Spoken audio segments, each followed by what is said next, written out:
Good afternoon. I want to welcome everyone to our informational hearing of the Assembly Committee on Military and Veteran Affairs. Before we begin, I'd like to make a statement on providing testimony at the hearing. We seek to protect the rights of all who participate in the legislative process so that we can have an effective deliberation on the critical issues facing California.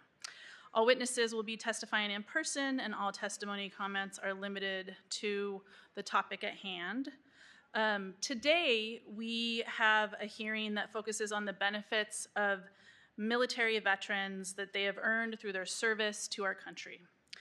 These men and women have risked their lives to keep us safe, and now the benefits they're owed are being stripped away. And many more are in jeopardy due to our current administration's recent cuts, as well as the plans made public by the administration for further devastating cuts. Oh, you know what? And we're called to order. Sorry, my first hearing of the year. Actually, since we have an introduction and it's the first hearing of the year, I also wanted to make a comment. This is the first time we have had an all-woman leadership of our committee, which is why we were taking a picture earlier. So I just want to acknowledge that is a momentous occasion, and very proud to work with these amazing women on this important issue. So with that, we know that all Americans are affected by the federal cuts, but these budget slashing cuts have been especially hard on those who've served in our military. Employment, healthcare, housing, jobs that sustain families, and much more are on the line for veterans, especially because many of those who return home continue public service as government employees. To compensate for the economic loss of serving in the military and acknowledge the difficulty service members face in transitioning the skills gained in the military to civilian jobs, or to navigate employment with disability resulting from their service, veterans are given preference for government hiring. That's why nearly a third of our federal workers are veterans, half of which have a disability from their service, and that's why these drastic cuts are cuts to a federal government workforce that have disproportionate impacts on veterans, leaving thousands of veterans jobless. Cuts to the federal workforce are also affecting medical care for veterans. The Veteran Health Administration workforce constitutes 90% of the VA's workforce. So cuts to the VA means cuts to healthcare, including mental health care, which I also just today was hearing reports of at one of the VA hospitals. Plain and simple, these are cuts that are devastating to veterans. Some of you know that just a few weeks ago, my dad passed away from health issues relating to his military service.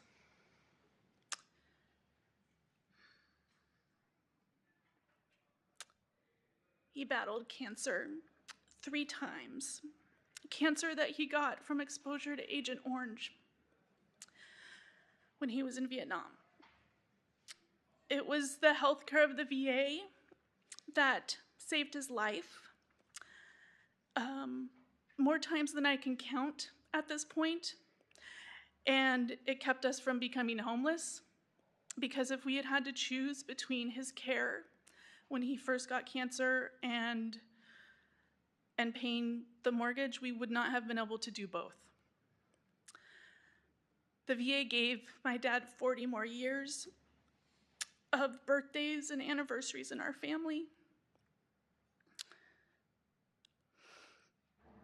These are years that my parents just celebrated their 50th anniversary, and he saw his children have children, and we had Thanksgivings together. And it's people like my dad who served and were exposed to cancer-causing toxins like Agent Orange, who are no longer assured the care that they need. That's why I was so overjoyed to see that a couple years ago, the VA has served over 1 million more veterans and their survivors due to the expansion of care under the PACT Act. This includes expanded eligibility for former service members who received VA health care for things like exposure to cancer-causing toxins like Agent Orange, which is how my dad died. Exposure to toxins from burn pits. And so, since this was enacted in 2022, more than 5.6 million veterans have been screened for toxic exposure under the PACT Act. The administration's proposed 83,000 cuts to staff will make it much more difficult for the VA to provide health care to these newly eligible veterans. It's really, Orwellian doublespeak to say that you are prioritizing services to veterans and veteran care when at the same time you're cutting the very staff that provide it. In cuts to social services and counties' veteran crisis lines losing employees to layoffs, around 900 of the 1,130 crisis line workers have always worked remotely, so ending that remote work means further undermining staffing. Current data shows that an average of 17.6 veterans deaths by suicide per day. We're losing 17 veterans a day just by suicide. Deaths by suicide remains the second leading cause of death among veterans under 45 years old. And limited access to veterans' crisis lines due to layoffs will have dire impacts for veterans who are seeking support in their most critical time of need. With overall budget cuts to the VA and federal workforce reduction, at least 350 VA researchers will likely lose their jobs.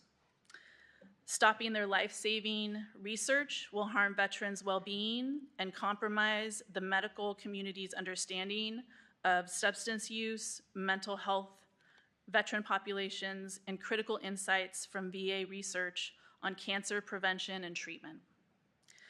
Numerous reports indicate that there will be drastic cuts to safety net programs, including food stamps and Medicaid, which is called Medi-Cal here in California. And cutting Medi-Cal will hurt veteran health, as not all veterans can access the health care that is provided by the VA. Estimates show that over the past decade, nearly 10% of veterans use Medicaid, and at least some of their health care benefits, and 40% of those veterans rely exclusively on Medicaid for their health care. Additionally, 1.2 million veterans rely on SNAP, or CalFresh in California, for food assistance benefits, with working age veterans at higher risk for food insecurity than their non-veteran counterparts.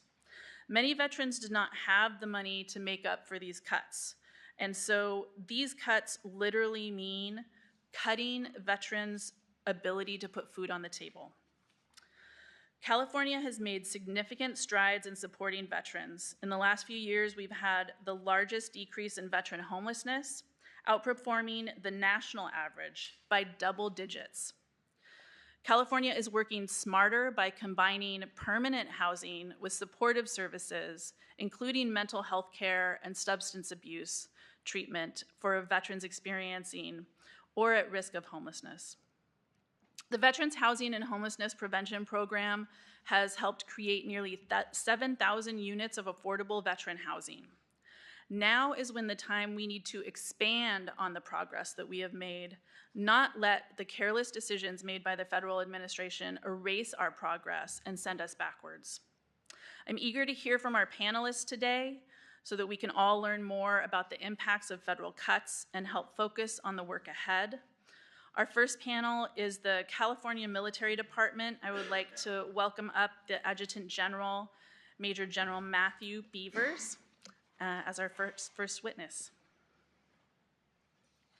Thank you, General Beavers, for being here.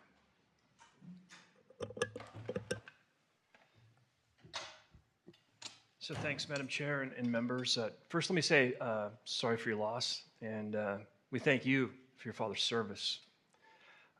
I think probably best some new members here to give a very, very brief overview of the department. and kind of walk you through what we did and what we continue to do relative to the LA fire emergency. And then finally talk briefly about how we see the impacts of what goes on right now in the federal government relative to what the Department of Defense is doing and how that affects the military department of the state of California. So first of all, I have the extraordinary privilege of leading about 18,500 California sons and daughters, and they are the finest people that the state can deliver. That's exactly how we feel about it. And we tell people every day that my job, my sole responsibility is to make their lives better for having served. That's what we do. We're broken down into 4 sub-organizations. So the Army Guard of California, it's about 12,500 soldiers. We have the Air National Guard, it's about 4,500 folks or so. And then we have our volunteer auxiliary, if you will, and we call that the State Guard. The true volunteers, they don't get paid, and they fill in and do the things that we can't, won't, or shouldn't do. And then finally, we have our Youth and Community Programs Task Force. And those folks are embedded across the state and in communities all over. And I'll walk back kind of what they do, starting with our youth and community programs. We have the privilege of running 3 charter schools, fully residential, last chance, if you will, schools in 3 locations across the state. We run 2 cycles per school per year, about 200 students in each of those organizations twice a year.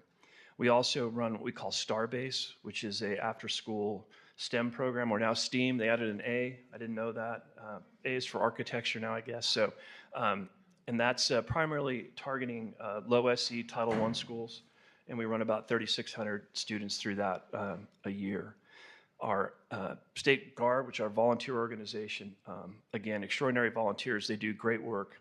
They pick up a lot of our slack relative to legal affairs, doctors, dentists, those sorts of folks that volunteer their time to make sure that my organization is as ready as it can be. Our Air National Guard is 5 wings, 4 flying wings and an intelligence, surveillance, and reconnaissance wing. We fly the F-15C out of Fresno. Every day, we protect the skies of the southwestern United States. We also fly the MQ-9 Reaper drone out of our base in Riverside. They're currently flying in the Central Command area of responsibility. Those aircraft are launched and recovered in theater and flown by pilots in trailers in Riverside. We fly the C-130J out of our base in Channel Islands. We affectionately call the Hollywood Guard. And we'll talk a little bit about what they did in the LA fires in a second. We have a rescue wing up in Moffett, out west, and what they do primarily is rescue folks out at sea. So assume that the Coast Guard does not do that, the Navy does not do that. The Air National Guard of California does that. So if you're in a disabled ship 1,000 miles off the coast of California, we are the ones that come and rescue you, not anybody else. And then finally, an intelligence, surveillance, and reconnaissance wing is stationed up in Beale. And they do a lot of high-end, highly classified electronic warfare, offensive, defensive space operations, some other very, very interesting things. And then our Army National Guard, again, about 12,000 folks. We have a infantry division headquarters, an infantry brigade combat team, a sustainment brigade, a combat aviation brigade. So we have all the things that you would assume the Army would have, and that exists currently in your California military department. We did participate and still participate today in the LA fire emergency. I would tell you that the folks that executed the operation on our behalf did an extraordinarily good job. We put 200 service members on the streets of LA in less than 12 hours, another 200 in less than 24. At the peak, we had about 3,500 folks employed working with law enforcement agents. So LAPD, LA County Sheriff's Office, California Highway Patrol, and others.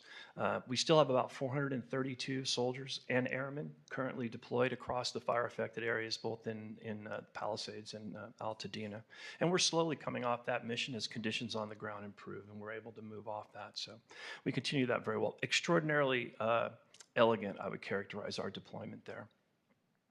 Talk a little bit about the federal impact of what's going on and how that affects the department.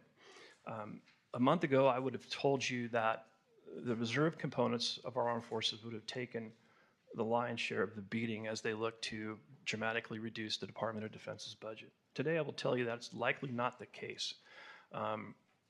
My sense is that the velocity at which the cuts are currently being made, they can't get to the reserve components quick enough given all the constitutional hurdles associated with dramatically reducing our end strength. So I think we're going to be fairly well positioned now.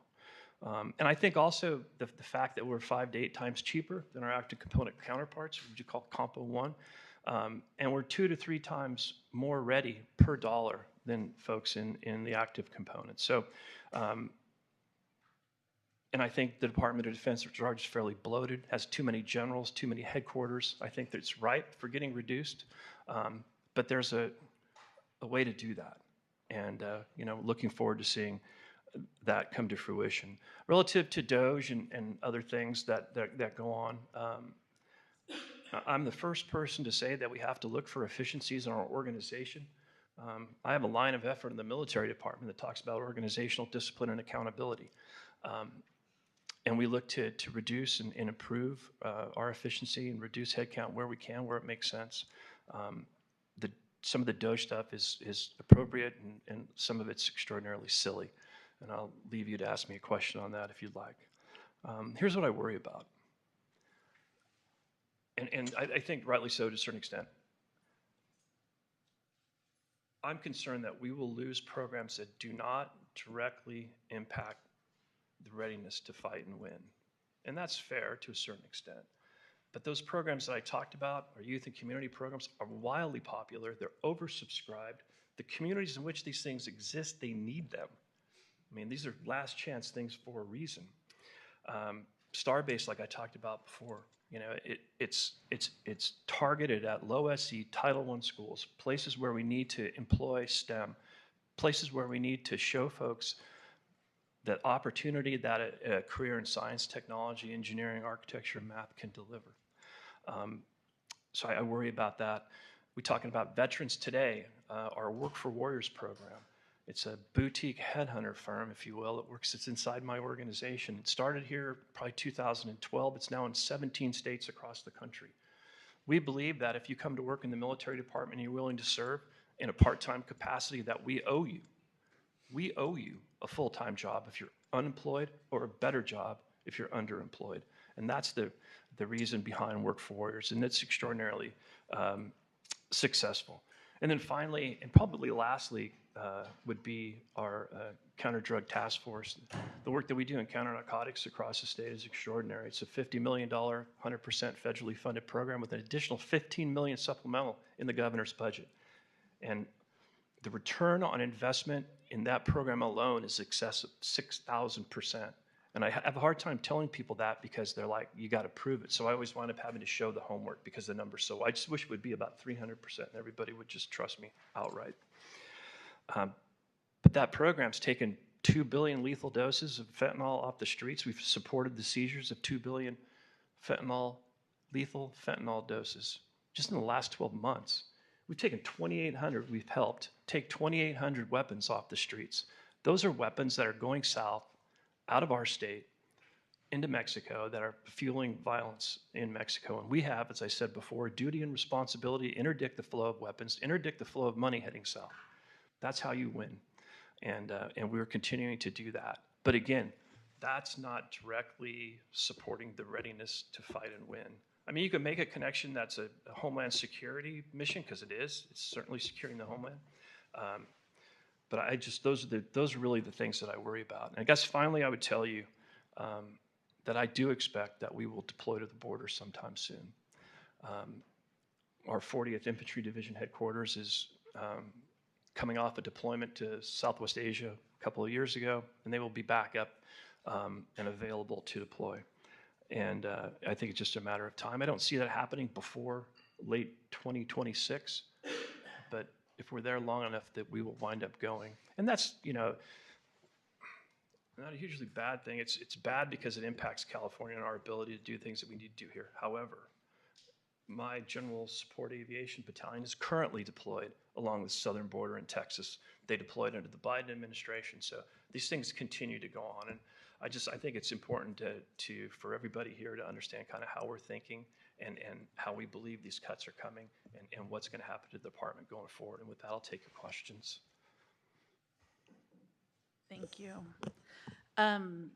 I want to open it up to my colleagues if they have any questions.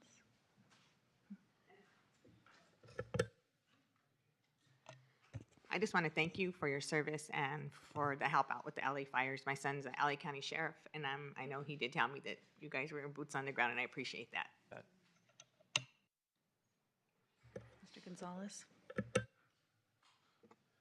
General, thank you for being here. Thank you for the war fighters that are behind you and the ones that are serving our nation and our state. As a former war fighter and now a legislative war fighter, you know, this we started off with the VA portion of this, and help me understand when a service member on active duty gets injured, they have medical treatment through the military. When a service member that is not on active duty, doing their regular job, they get injured through their other jobs. They find their own way of getting through the medical system, maybe through their jobs, so on and so forth. So they don't get to touch the VA. When does the California Military Department or anyone there within touch the VA system? So a couple of ways. I think it's probably best to explain. So in service of the federal government, the VA is going to cover them. They're going to get incapacitation pay. The military is going to take care of them until they transition up, and the VA will take care of them. So assuming you're on a drill weekend in Title 32 status, which would be in service of the state, the same thing would apply. So the only time that the state would be responsible for taking care of you if you were injured would be much like we're doing today in LA. And that would be through SCIF. We would file a SCIF claim on behalf of the service member, but also would entitle him to all those other benefits downstream. So that's all its cumulative effect on that. You know, we have probably 50% of our formation are already veterans, maybe a little less since they're so young now. But yeah. So once they reach their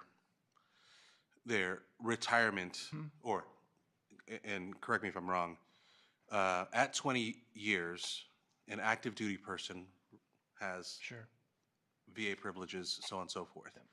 Is that the same thing within the VA, or do you have to wait, with the military department, or do you have to wait till you're 65 to reach that? No, it's different. So it's different between being retired and then having a VA disability. So your VA disability is not hinged on being retired or not. If you're hurt in service of the state or the federal government, you're going to get taken care of by the VA. Right. And the retirement age is 60. And they've added a blended retirement system now into the military. So it's much like a, 457, if you will, or kind of an employer-sponsored individual retirement account. So, and soldiers can opt in or opt out of that, depending on what they want to do. And with these cuts specifically for the California Military Department, what is that specific impact to the California Military Department? Because we know the VA, Right. there's cuts there. Sure. It's all over the news, right? Yeah. But what does that mean to the California Military Department? Yeah, so two things there. First, it goes all back to readiness. So I didn't fail to mention this earlier, but I'm very concerned that as the Department of Defense looks to fund programs and priorities going forward, that it could potentially come at the expense of the readiness of my organization. So that's less training dollars, less flying hours, less equipment, older equipment, more tired equipment that will make us less ready. That is one thing there. And I think the second part of that is I wouldn't look at it as it affects the military department. I would look at it as it affects the people.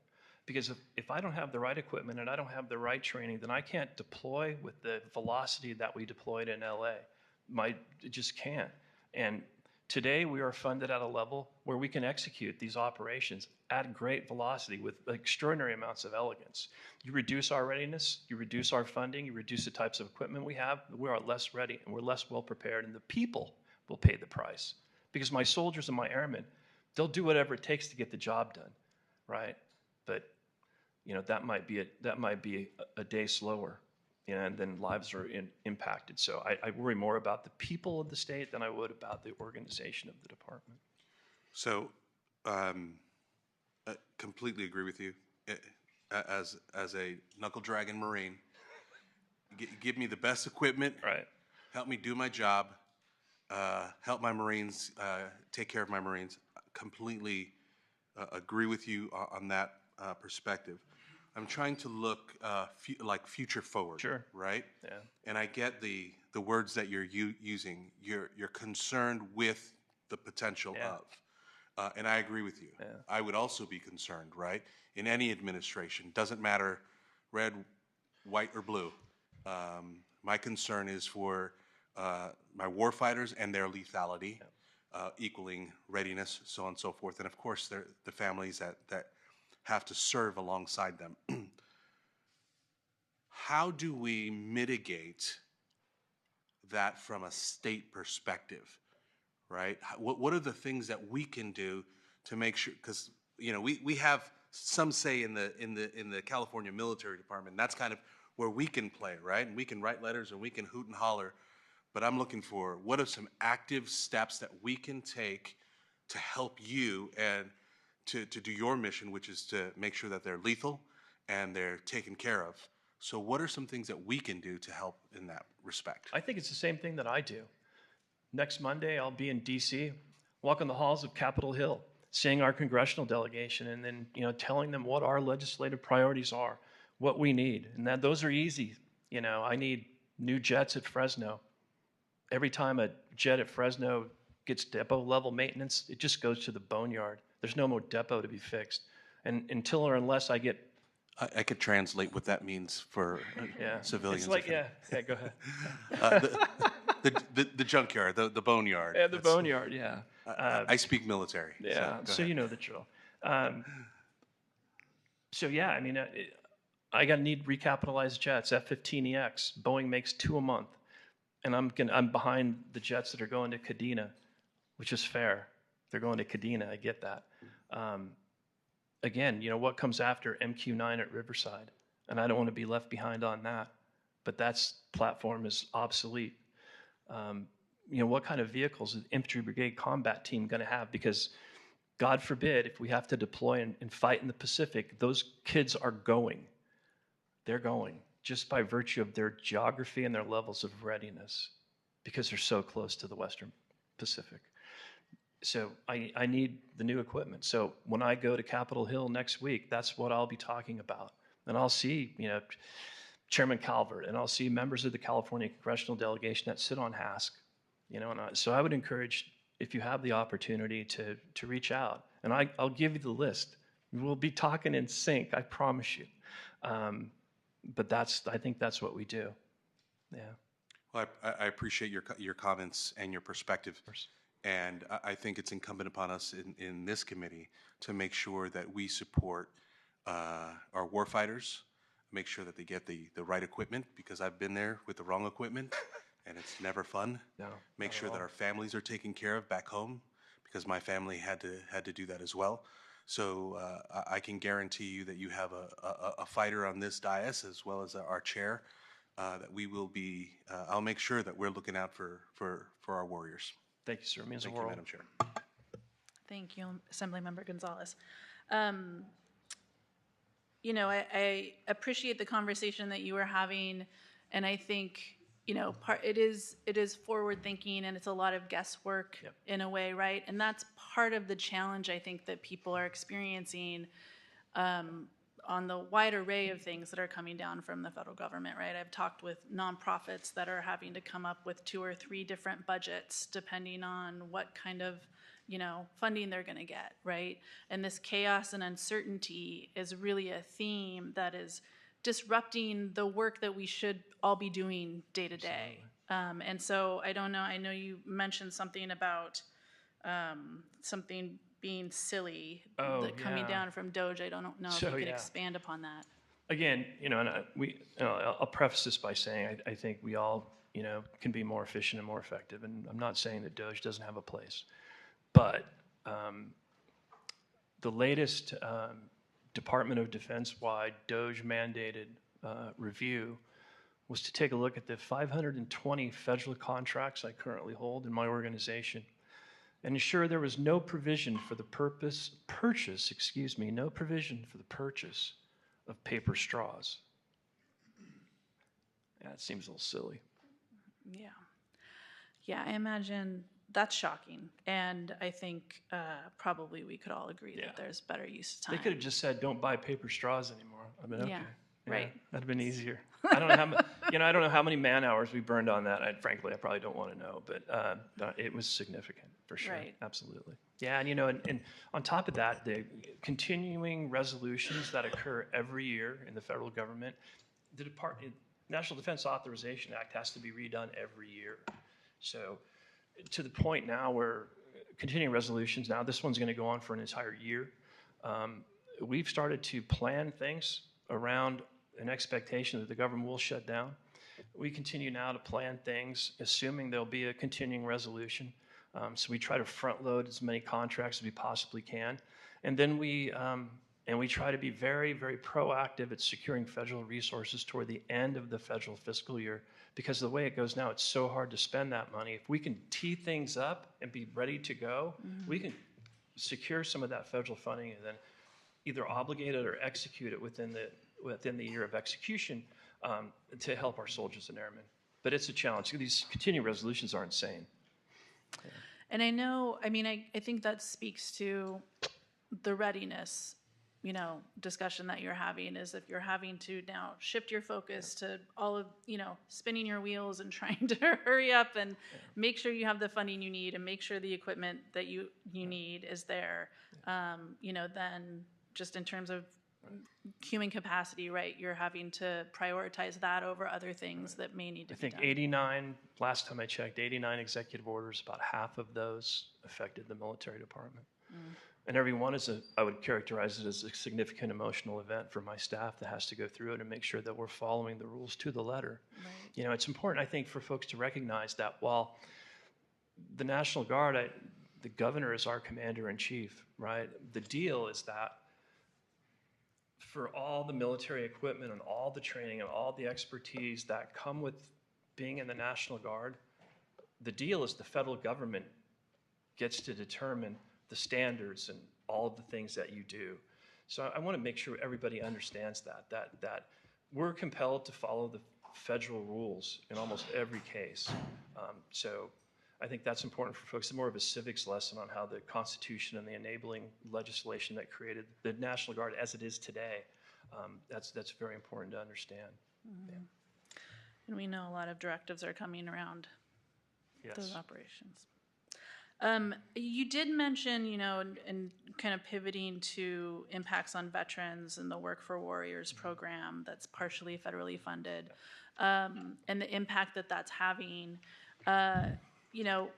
As we know, coming into this year, we were presented a balanced budget by the governor, which, included borrowing some from our rainy day fund because we did have a deficit. And now, we are also presented with a whole lot of uncertainty in our budget. If Medicaid, for example, is cut by many billions of dollars at the national level, we know that California will have the lion's share of that impact us. And the Department of Finance has already made it clear that they cannot backfill a deficit like that. We don't know, potentially what the deficit could be around dismantling the Department of Education. And so, while those are not direct cuts to veterans, well, those could be certainly Medicaid and Medi-Cal here in California could be, certainly Pell Grants to go to college could be. But also, because of the strain that would inevitably put on our state budget, then it means that if there are federal cuts that do come down that would impact Work for Warriors, for example, helping veterans get jobs, get good jobs, family-sustaining jobs, jobs that they can put their kids through college on. We are more constrained to be able to try to pick up the slack And that raises a big concern for me. I'm not sure also. for No, you. it's hugely concerning. If you can imagine, we talk about the cost of things. I think at the height of our work in LA, I would think the military department is burning about $1.2 million a day. I think today we're burning about $300,000 a day. That all we expect to be federally reimbursed for that, and that's appropriate and right. And so much of what we get is from the federal government. So, 75% of our Challenge Academy programs are funded by the federal government. 100% of Starbase is funded by the federal government. A lot of our construction is 75-25, 75 by the feds, 25 by the state. On a state facility or on state land, it's a 50-50 proposition. And if you can imagine, we're going to, just because it's not available, we're losing, 2 for $1 or 3 for $1. So it's frightening that we can't take advantage of that money, because it's a huge value for the state's dollar. We're putting one state dollar and turning it into 3 or 4 sometimes. So yeah, right there with you. Thank you so much. I think it's clear that certainly while we all want to make sure that there's more efficiency, we know that this is actually a very efficient dollar spent, Right. And critical, as you talked about, in the response to the fires for our community safety as well. So we are grateful for the work that you do. I'm sorry that you're having to go in so many different directions amid the chaos and confusion that's being caused, but we are thankful that you spent some time with us today to really illuminate what you're experiencing and ways in which we can be supportive. So thank you so much. Yes, ma'am. Thank you for your time. Thank you. So now we'll bring up the second panel for federal benefits and claims support. So Robert Herrera, Roberto Herrera, Deputy Secretary of Veteran Services Division for Calvet. Jim Zenner, Director of Department of Military and Veteran Affairs for LA County. And Mo Cedar, thank you. Yep. Mo Cedar, Legal Director for Swords and Plowshares. Thank you so much. And Roberto, if you wanted to start. Absolutely. Good afternoon, Madam Chair, members of the committee, and Madam Chair again. Sorry for your loss. My name is Roberto Herrera. I'm Deputy Secretary of Veteran Services at the California Department of Veteran Affairs, or Calvet. The state of California has the second largest veteran population in the nation, at nearly 1.5 million veterans calling our state home. This population also reflects California's vast diversity, both demographically and geographically as well. The mission of Calvet is to serve and honor California veterans by connecting them and their families with their earned benefits through education, advocacy, and direct service. How we strive to accomplish this mission is structured through working directly within a community-based system of care that has been established across the state in service to veterans and their families. Calvet understands that one organization alone cannot be all things to all veterans, and the need to engage with community-based organizations, local governments, and of course, our sister agencies, departments in the federal government is critical, and not only to ensure adequate service delivery, but to also ensure cultural competence, adaptability, and vigilance to any emerging or oftentimes emergent veteran needs. Examples of this adaptability can historically be seen through the creation of Calvet strike teams, which help decrease average days of completion during the claims backlog of 2012 through 2015 by working in partnership directly with VA to reduce processing times, by preparing disability claims to become ready for a decision from at the time was upwards of 2 years down to 3 months, to wheeling our outreach programs like the California Transition Assistance Program, working with service organizations during the early stages of COVID to ensure veterans seeking services during the pandemic still had doors open to them and could readily speak to a representative at Calvet or even attend one of many outreach events and webinars focusing on not only employment through partnership with organizations such as Work for Warriors and EDD, but mental health and wellness events as well. And of course, responding to the many unfortunate disasters over the years natural disasters over the years, ensuring veterans who need assistance through recovery had access to vital military and VA records in order to prove veteran status, fill prescriptions, or get connected with critical county services during their time in need. At the core of the community-based system of care is the County Veteran Service Officer. Represented in 56 out of 58 counties, CVSOs act as a primary touch point for accessing many of the benefits and services veterans and dependents are entitled to through their military service. CVSOs are placed as the hub, as they also provide access to two critical aspects to increase one's quality of life: access to health care through the VA, and access to ongoing compensation for injuries incurred during service. Last year alone, the CVSOs generated nearly $580 million in new and recurring payments to California's veterans, filing over 300,000 claims. Further, CalVet's partnership with CVSOs is one that requires training and accreditations of claim representatives and quality review and control through headquarters and CalVet's district offices in Los Angeles, San Diego, and Oakland in the VA regional offices. Last year, CalVet trained 113 new claims representatives through the California Vet Rep Academy, an all-time record, adding an overall total to nearly 400 accredited claims representatives statewide, offering no-cost, high-quality representation through CVSOs.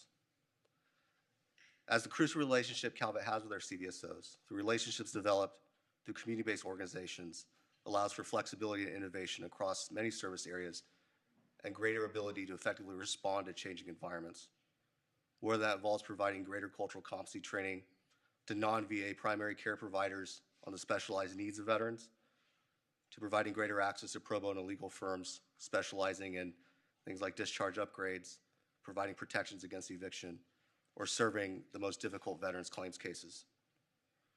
The department is positioned to react to the evolving state of veteran services to ensure we adapt and stay vigilant through our community-based system of care and ensure compassion and acceptance of all those who wear our nation's uniform, regardless of their age, era, length, or character of service.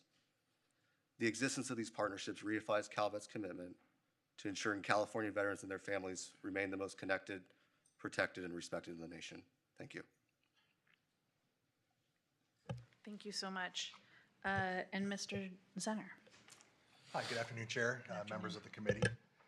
Thank you for the opportunity to testify. My name is Jim Zenner. I serve as the Director of LA County Department of Military Veteran Affairs and also the Legislative Chair for the California Association of County VSOs.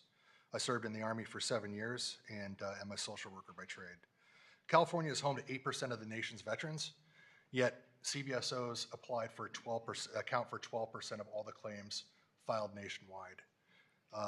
This is a testimony to us being out in the community and going where the veterans are. That work brought in, as Deputy Secretary Herrera mentioned, close to $580 million in new federal benefits into the hands of California veterans and their dependents. That's nearly $580 million directly supporting health, housing, education, and stability.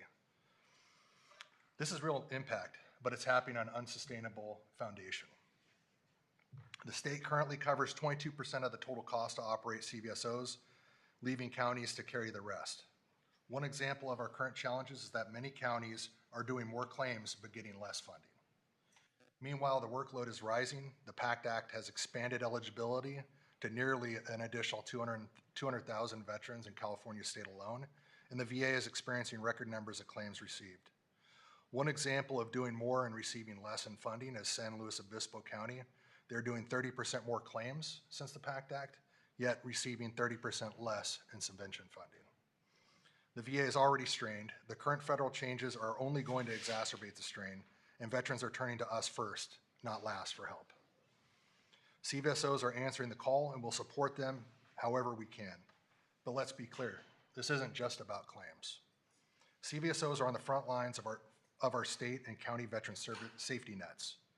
Veterans and their families don't come to us when they're having a good day. They're coming to us because they're in the greatest point of their life as far as need.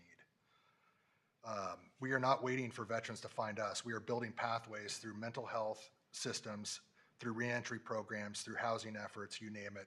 We're going out there and trying to set up referral process to get veterans identified and have them referred over to us. One example of going outside of just benefits in Los Angeles County, we created the Veteran Peer Access Network, which is funded through Mental Health Service Act dollars and places over 40 veteran peer specialists on the streets, finding veterans and their families and connecting them to county services if they're not eligible for VA, and if they're eligible for VA, connecting them to the VA. Us county veteran service officers, we don't have time because of the sheer volume of claims to do a lot of that hand walking. Anywhere between 11 and 15% of our veterans are not VA healthcare eligible. And a recent RAND study showed that those men and women are 2 times more likely to die by suicide and be homeless. We have a responsibility to reach those veterans and get them to county services while we're getting them to legal to get eligible for VA services. In Riverside County, they recently received an $8 million funding stream to do reentry programs. So going out to the jails, to the prison, and doing workshops, doing benefits. And one thing that a lot of people don't know is there's what's called an apportionment.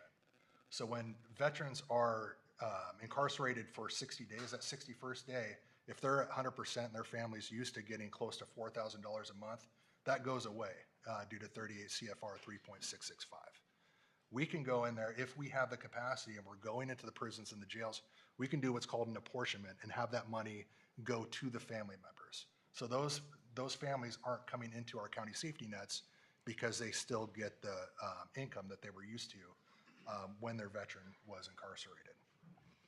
In Orange County, our CVSO has an employment program built into the office as well. In Santa Clara County, they received a grant from the federal government to do suicide prevention. Across the state, CVSOs are the subject matter experts for our counties, and we are serving as a bridge between local government, state, and federal systems. We do this work not because it's funded, but because it's necessary. But the reality is that our reach is being limited, not by a lack of vision, but by the lack of funding and understanding of our potential as county veteran service officers. Often veterans interact with multiple county systems such as aging, public health, social services more often than and even before they interact with veteran-specific departments. In LA County alone, we have 21,000 self-identified veterans coming to our DPSS offices. We have over 6,000 veterans getting child support services interaction. That's 27,000 self-identified veterans in 2 county departments in LA County. Our Greater Los Angeles VA Medical Center, their catchment area is 22,000 square miles, and they have close to about 80,000 unique veterans. So 2 county departments, and we have over a quarter of the veterans that in our 4,000 square mile county that VA Medical Center sees. This is the potential that exists in our counties to get men and women that served our country that are at their worst moment connected to a county veteran service officer. We are asking the state to recognize this and act accordingly. We know what works, we know where the gaps are, and we have access to our most at-risk veterans. We could do more if we were given the tools to do it. And as veterans face more uncertainty at the federal level, California has a choice, either to remain reactive or lead. Thank you for your time and for your continued commitment to those who have served. Thank you. Thank you. Ms. Cedar. Hi. Thank you, Chair. Thank you, Assembly members, for having us today. My name is Mo Cedar, and I'm the legal director at Swords to Plowshares. We're a veterans' rights organization based in the San Francisco Bay Area and a member organization of the California Association of Veteran Service Organizations. Each year, Swords helps over 2,500 veterans with housing and rental assistance, employment and training, case management, mental health care, and in the legal unit where I work, we provide no-cost legal assistance to veterans in their VA benefits claims and discharge upgrades. Our clients are all low or no-income Bay Area veterans, many of whom are unhoused, many of whom struggle with PTSD and other mental health conditions. I began working in the legal unit at Swords in 2014 and have been the legal director since 2019, and in addition have served as a staff attorney at Inner City Law Center's Homeless Veterans Project and Public Counsel's Veterans Advancement Program. My testimony today is informed by over a decade of providing free legal services to veterans in California in their VA benefits claims. And my remarks today are expanded on in much greater detail in the written testimony provided previously. From my experience, I know that attorneys play a crucial role in getting veterans their VA benefits, and I know that there is not enough free legal assistance to meet the growing need. And it's fair to predict that given what has happened already at the VA in the last 2 months, that this need will continue to grow. Every day there are news stories of pending cuts to the Department of Veterans Affairs, and with an aging Vietnam veteran population, a sizable post-9/11 population, and the relatively recent passage of the PACT Act expanding healthcare and monetary benefits to both groups, the VA has seen a sizable increase in both benefits claims and healthcare patients. Given the vital nature of these services to veterans' lives, to cut staff and budgets in this moment is dangerous. So given that these are federal benefits programs, what can California do? The California legislature can counterbalance the anticipated harms of these cuts to VA by ensuring funding for free legal services to low-income California veterans in the VA claims process. In addition to the cuts to healthcare that you mentioned, Chair, another expected harm to these cuts is to the monetary benefits dispensed by the Veterans Benefits Administration to veterans with disabilities. Namely, that insufficient staffing and resources will delay claims processing time and decrease claims accuracy. Access to free legal assistance to veterans in the claims process increases a veteran's chance of having their claim approved, help them get access to these benefits faster, and timely address the VA's mistakes in erroneous claims denials. Over the last 20 years, and with the influx of post-9/11 veterans into the VA system, there's been a significant increase in claims. Between 2003 and 2023, there's been a double in the number of veterans receiving service-connected disability compensation from 2.49 million to 5.66 million, and the average payout annually has increased by 80%. It's now up to $23,000 a year on average. And despite this uptick in claims, there's a dearth of attorneys available to help veterans in their initial claims for benefits. Why is that? In a laudable effort to prevent veterans from being taken advantage of, the VA rightfully prohibits anyone, an attorney or otherwise, from charging a veteran for assistance in the preparation of an initial claim. And while I wholeheartedly support that, the consequence is that the private bar is therefore unavailable to be paid for this work, and therefore, the assistance at that initial claims level is lacking.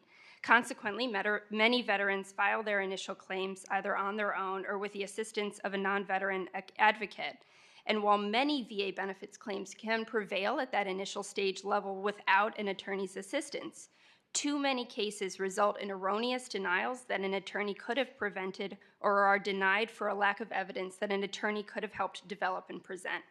Legal services organizations like SWORDS and many other nonprofits in the state fill that need by providing no-cost attorney representation to low-income and unhoused veterans at all stages of the VA claims process, including with initial claims. So why is it so important to have an attorney at that initial claim stage? Right now, the wait time for an initial claim benefits decision from the VA is 142 days on average. That's 4.5 months. If you have to add an appeal to that because you were erroneously denied at that first stage, you are adding on average 97.5 days for a higher level review, 147 days if you file a supplemental claim, and on average about 1,000 days if you appeal that to the Board of Veterans' Appeals. Last month, we had a Vietnam veteran pass away while his claim was pending. He waited 1,345 days just to have his BVA hearing scheduled. Low-income, unhoused veterans and those struggling with physical and mental health issues do not have time to wait 6 months, let alone 36 months, to receive their disability compensation and to have their access to VA healthcare established.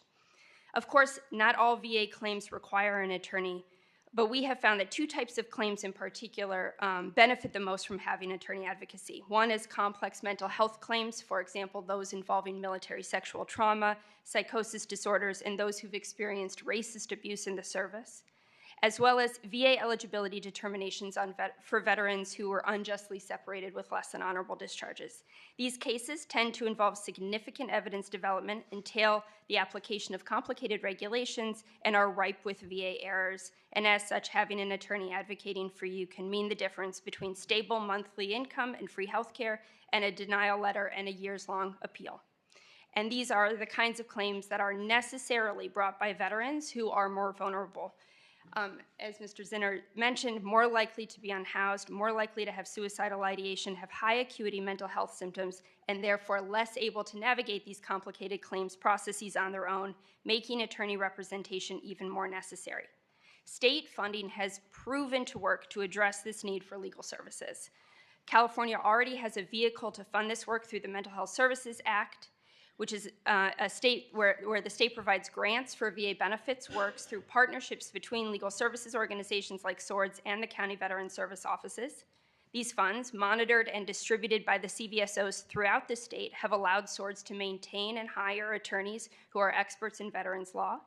And in our MHSA projects, the CVSO staff screen clients for more complicated mental health claims, eligibility cases for those with less than honorable discharges, and appeals where an attorney is going to make a big difference and refer those clients directly to us. Conversely, when a client comes to SWORDS with a claim that doesn't necessarily require attorney advocacy, we do a warm handoff to the CVSO.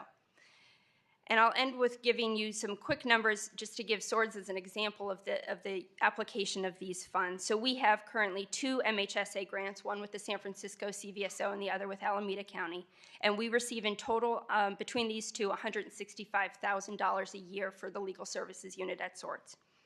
With that funding last year, we helped 197 veterans and took on 78 clients for ongoing representation. In fiscal year 24, for clients served with this grant, we were able to earn $1.56 million in back pay for veterans for 50 veteran clients. In terms of ongoing monthly benefits, on average, we increased the client's income by $1,560 a month. Over the next 10 years, that will be an influx of $10.86 million into the state of California of federal dollars for just those 50 veterans. And each week, we meet with, on average, 7 new clients in the legal unit at SWORDS. And every week, we have to turn away folks who have meritorious claims with very sympathetic stories because we are at capacity. More funding means more attorneys, which means more veterans can receive this help and be less reliant on state resources. In short, legal services for VA claims work brings in more federal dollars to the state than it costs to provide. And in these unprecedented times, it's hard to predict exactly how these cuts to staff and funding will impact the VA and the veterans that rely on its services, but it's safe to say that less resources and fewer staff is going to make it harder for California veterans to access the monetary and healthcare benefits the VA has to offer. Having an attorney by their side can help move their claim along efficiently, address errors quickly, and zealously advocate for the maximum amount of benefits that they're entitled to from VA and at the early stages possible in the claims process, all of which will mitigate the damage of the decline in claims accuracy and the increased wait times that we anticipate will accompany these cuts.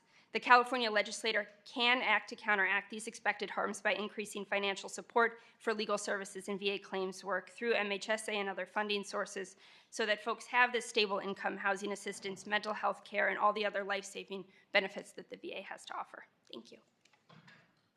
Thank you so much. I want to open it up to the committee for any questions.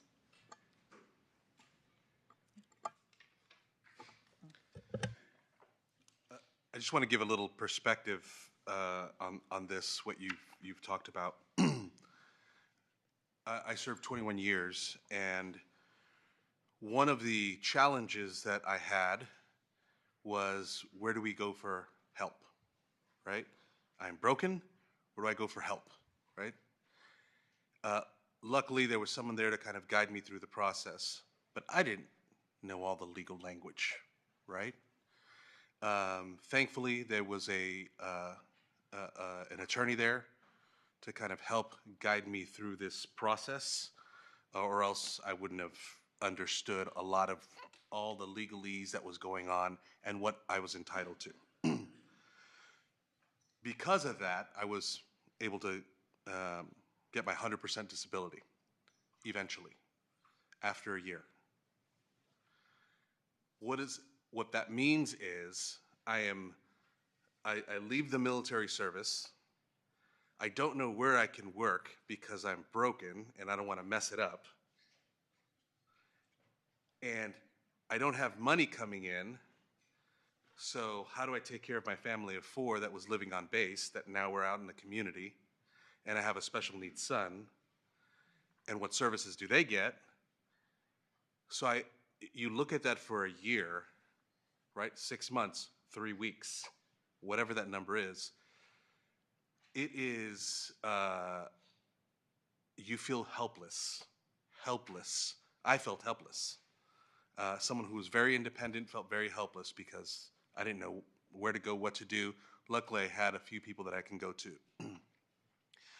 VSOs for communities provide a lifeline to the veteran community. And what I mean by that specifically is I'll get calls, hey, I have someone who's hurting one way, shape, or form. Great. I don't know what services you have in that area. Get to your VSO. That's kind of what we know as veterans to do. I don't know what you have going on. Just go to your VSO. They'll know what services. They'll know what nonprofits are out there. They'll help you through the process. Step one, VSO. That being said, VSOs are significantly underfunded. I would say if LA is, let me just pose the question to you. Do you think that LA County VSO has enough resources? No. So if we take that perspective, LA, and we move it to Imperial County or any of the rural districts that are dealing with a significant amount of veterans as well, they're just barely scraping by inside of a hut. So that's something I think that we should be able to tackle here, is not only understanding the funding mechanism or the lack thereof for our VSO community, because they are the first touch point, number one, to get to the lawyer, right? And they're significantly underfunded. Number two is prioritization within our budget for folks that have served our nation. We show me your money and I'll show you where your priorities are. And unfortunately, we don't do enough to show our veterans and their families what the priorities are, because you wouldn't be here, right? You wouldn't be asking for, hey, I have a VSO that's in a closet in my district, and that is just shameful to have veterans going there and trying to get services, and how do you fit them in? I would love to have a lack of resources in LA, right? But that's saying a lot for the rest of the state. So I thank you for presenting here today, but also to let you know that I've been through the process. I'm a proud graduate of a VSO who took care of me and my family, but I know a lot of service members that didn't have that, or didn't have it locally, or just couldn't get an appointment because there was just not enough VSOs. They're overworked, understaffed. So we have to do something here in California to take care of our military and veteran community, because what we're doing doesn't even scratch the surface, and I'm thankful to be here. Any other comments? Thank you. Questions? First of all, I want to say thank you so much for being here. My name is Assemblymember Lori Davies, and I have the 74th District, including Camp Pendleton. I want to say thank you for your service and your sacrifice. Mr. Zenner, listening to what you're talking about, this is year I think that, especially Californians, the curtain's been pulled back. Everyone feels, they feel the crunch, they see where it's going, and accountability needs to be heard. And it's time that accountability is held to the right people. And you were talking about, we need the tools. Can you tell me some of those tools besides funding? Mainstreaming, things that we can actually work at. Yeah, I think county VSOs, we want to free up more money for our counties to serve everybody else, especially what's going on with the federal government at this time. When I testified to our county supervisors regarding the budget, every veteran that we divert off CalFresh, you can look it up online, it's $1,021 a month that goes back. Every veteran that we divert out of incarceration, that's over $11,000 a month. There's real cost savings that us CVSOs provide, And that's not even talking about the quality of life improvements that the assembly member was sharing earlier with his experience. So in my opinion, we're the best kept secret. Really, what we need to do is look at data sharing. So a lot of our counties have healthcare information exchanges. So for instance, the 21,000 self-identified veterans that are going through our DPSS offices, if I was allowed to take the information on VetPro and match it in with our county's information exchange, that by the way protects PHI, yet alone PII, to see which one of those veterans have come across our office and which one haven't, we'd be able to proactively reach out and provide services to those veterans. And again, these are veterans that are falling into our safety nets. They're not coming to us because they're having a good day. Right. They're struggling. And so as county VSOs, we really want to get. So updating your data system? Being allowed to share data, we enter our information into what's called VetPro, which is a state database. And if we're allowed to data share with our county protected information hubs, we'll be able to identify veterans that have not come through our office, but are going through Child Supportive Services, DPSS, our health agencies, things like that. Is there a reason why they don't do that now? We just started having those conversations with Calvet, and Okay. we definitely, the quicker we can expedite that, the quicker we can start reaching those men and women.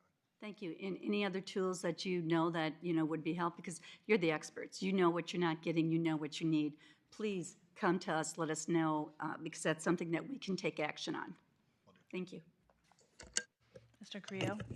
Thank you. First of all, thank you for your presentation and for your service, Assemblymember Gonzalez. Thank you for your service and everybody else in this room.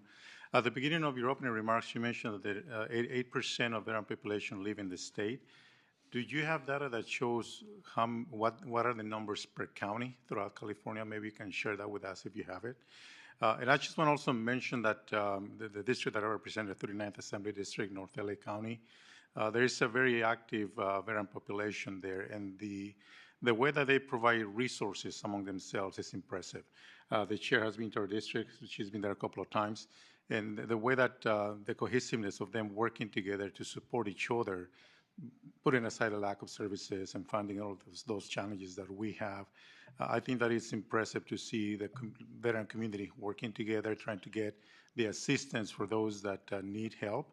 You mentioned what the challenges are, and I just want to mention that the High Desert has a lot of a high veteran population, and the way that they work together with organizations as well to support each other is impressive. So I just wanted to mention that to you. Thank you for being here. And Assembly member, we could definitely get you the numbers of veteran population by county. Yeah. Thank you. So I want to say, Mr. Herrera, that I appreciate you pointed out that you serve all veterans. I think that this is a critical time to be very clear about that as we see, veterans being disappeared like Colin Powell and Jackie Robinson, who is, raised in California, and Code Talkers and others. That, we've heard concerns from folks that their service is being disregarded, disrespected. And so, I think it's critical to make sure that veterans in California know that, service providers here serve everyone and want to support them. I'm curious if you could talk a little bit about, I know I had conversations at a recent mental health briefing with your executive director around, it was at the time of the funding freeze. I think it was the next day or 2 days after the initial funding freeze. And can you talk a little bit about how that impacted you all when that happened? Or are you familiar? Sure. So this would have been like third week of January. Is that, or maybe a little later, last week of January? Yeah. Well, I think for a lot of folks, of course, it was a shock. For me personally, my phone started ringing that morning from folks saying, "Hey, Roberto, I'm trying to access, GPD reimbursement, and the portal is closed. The website's not there. What do I do?" And it was a stressful moment, stressful few couple days, especially looking at the 44 programs that were identified within VA, and the breadth in which the breadth of the programs that existed on that list, just within VA, let alone other federal agencies and departments. So, I would say it was definitely, eye-opening seeing things like, SSVF and disability compensation on that list. But I think, more importantly, it really motivated us to really begin looking at, okay, like how can we really start preparing for what may come? How are we, ensuring that, as I mentioned in my remarks, as distant as it may or may not seem, making sure that we're brushing off, cultural competency training for non-VA providers in primary care. Do they understand? Are they going to be able to understand the complex needs of the specialized population that are veterans? Are they going to be able to make the connections regarding presumptive conditions and toxic exposures when that veteran's, in that primary care appointment with a non-VA doctor? Because of course, not only does that lead to better health outcomes, but there's also, benefits associated with that. And really looking at the tools that we have, our California Transition Assistance Program, our MHSA grant program, which the applications for that would open up later this year. But particularly in that program, we prioritize areas for counties to apply. Legal services is one, supportive services for homeless veterans is another. So looking at, how can we bolster that and use that as a tool moving forward to help address what the future may hold. Thank you. And fortunately, that was reversed. I think at the time, there were serious concerns about just being able to keep the doors open, right? If that funding had not actually opened back up, whether or not, there would be any services moving forward. Not to mention all of the other ways in which veterans are impacted. I think we'll probably talk about that in one of the other panels. I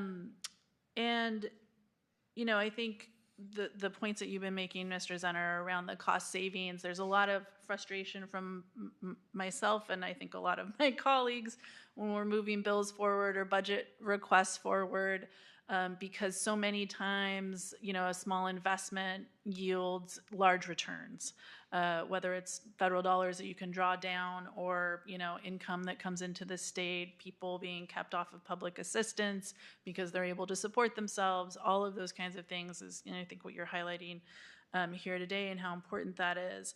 So I think it's critical that we keep that in mind when we're talking about budget priorities and making sure that we're lifting up these programs that are, in fact, keeping people, self-sustaining and healthy and happy, and supporting their families.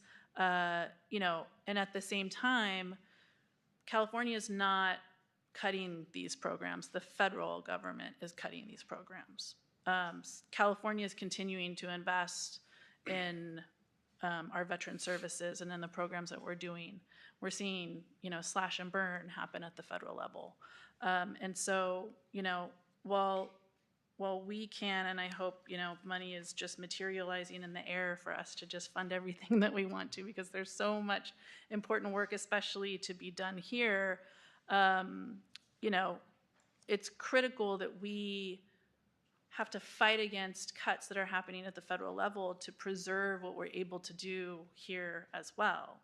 And so I think, those are important things that we cannot ignore in the effort to make sure that we're supporting veterans.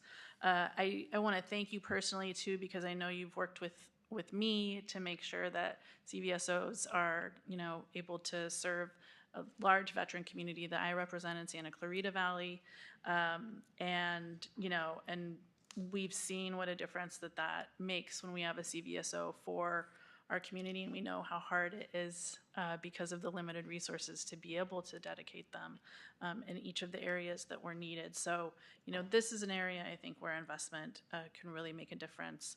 And Ms. Cedar, I think you're really along the lines of comments around Mr. Zenner's testimony is the same thing, right? How you're bringing critical funds back to a small investment. It's doubled, tripled, 10 times in terms of the funds that come to the state of California. And so I think we have to look at creative ways to make sure that we're sustaining the work that you all are doing to make sure that veterans are supported. At the end of the day, we also know that there are cuts that we cannot heal from. There are cuts that we cannot rebound from or backfill. And so, as much as we can do, I think, as the general spoke, to push back on federal cuts that are happening, and I think that's important for all of us to do. That's being highlighted today. So thank you very much for your testimony today. And I think, Mr. Herrera, you're staying with us? Yes, ma'am. Yes, okay. I'm gonna stick around for the third panel, which is mental health and suicide prevention. Mr. Herrera, Amy Fairweather, who is Director of Policy at Swords and Plowshares. Hi. Robert Storr, I see you, Executive Director of US Vets. Wonderful to see you. Mr. Herrera, if you want to go first again here. Sure. Leading the charge. Absolutely. Okay. So I just wanted to just bring it back really quick to your comments on the last panel, Madam Chair.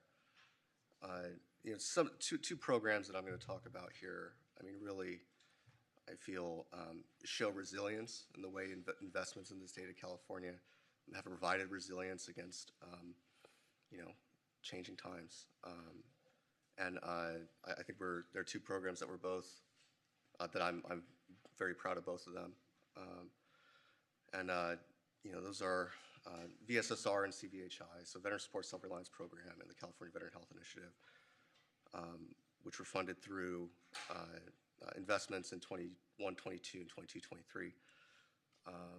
Really looking at, how do we provide on-site supportive services for the veterans most in need, those who are aging and high acuity, in permanent supportive housing, and then also what are we doing to really be innovative in how we combat the public health issue that is veterans dying by suicide, which occurs in nearly twice the rate of non-veterans, and that really holds true in however you look at that veteran demographically, age, race, gender. It's pretty much double when you compare it to their non-veteran peers. So,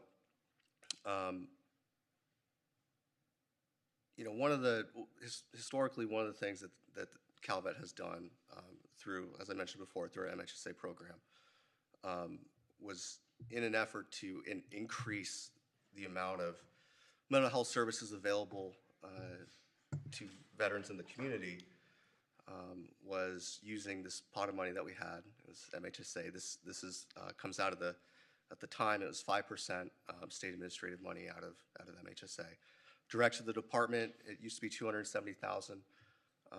Now it's, I believe in 2017, 18, that got increased to $1.27 million, which really allowed us at that time to really start getting creative with how we use this money.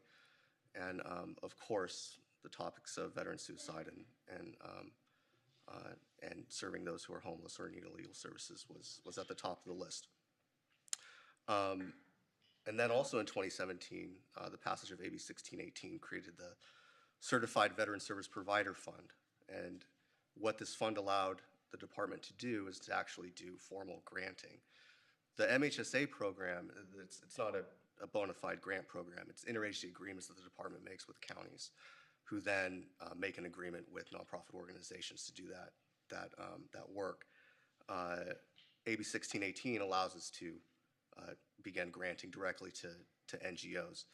And the regulations that were required through 1618 define eligibility for the Certified Veteran Service Provider Fund.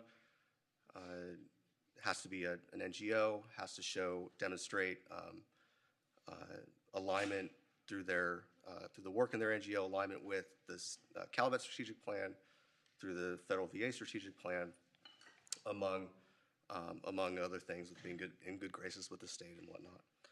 So our very first installment into the Certified Veteran Service Provider Fund was the Veteran Support Self-Reliance Program. And that program is designed to improve on-site delivery to veterans 55 and over and who are high acuity in permanent supportive housing and assist them to maintain their quality of life and age in place.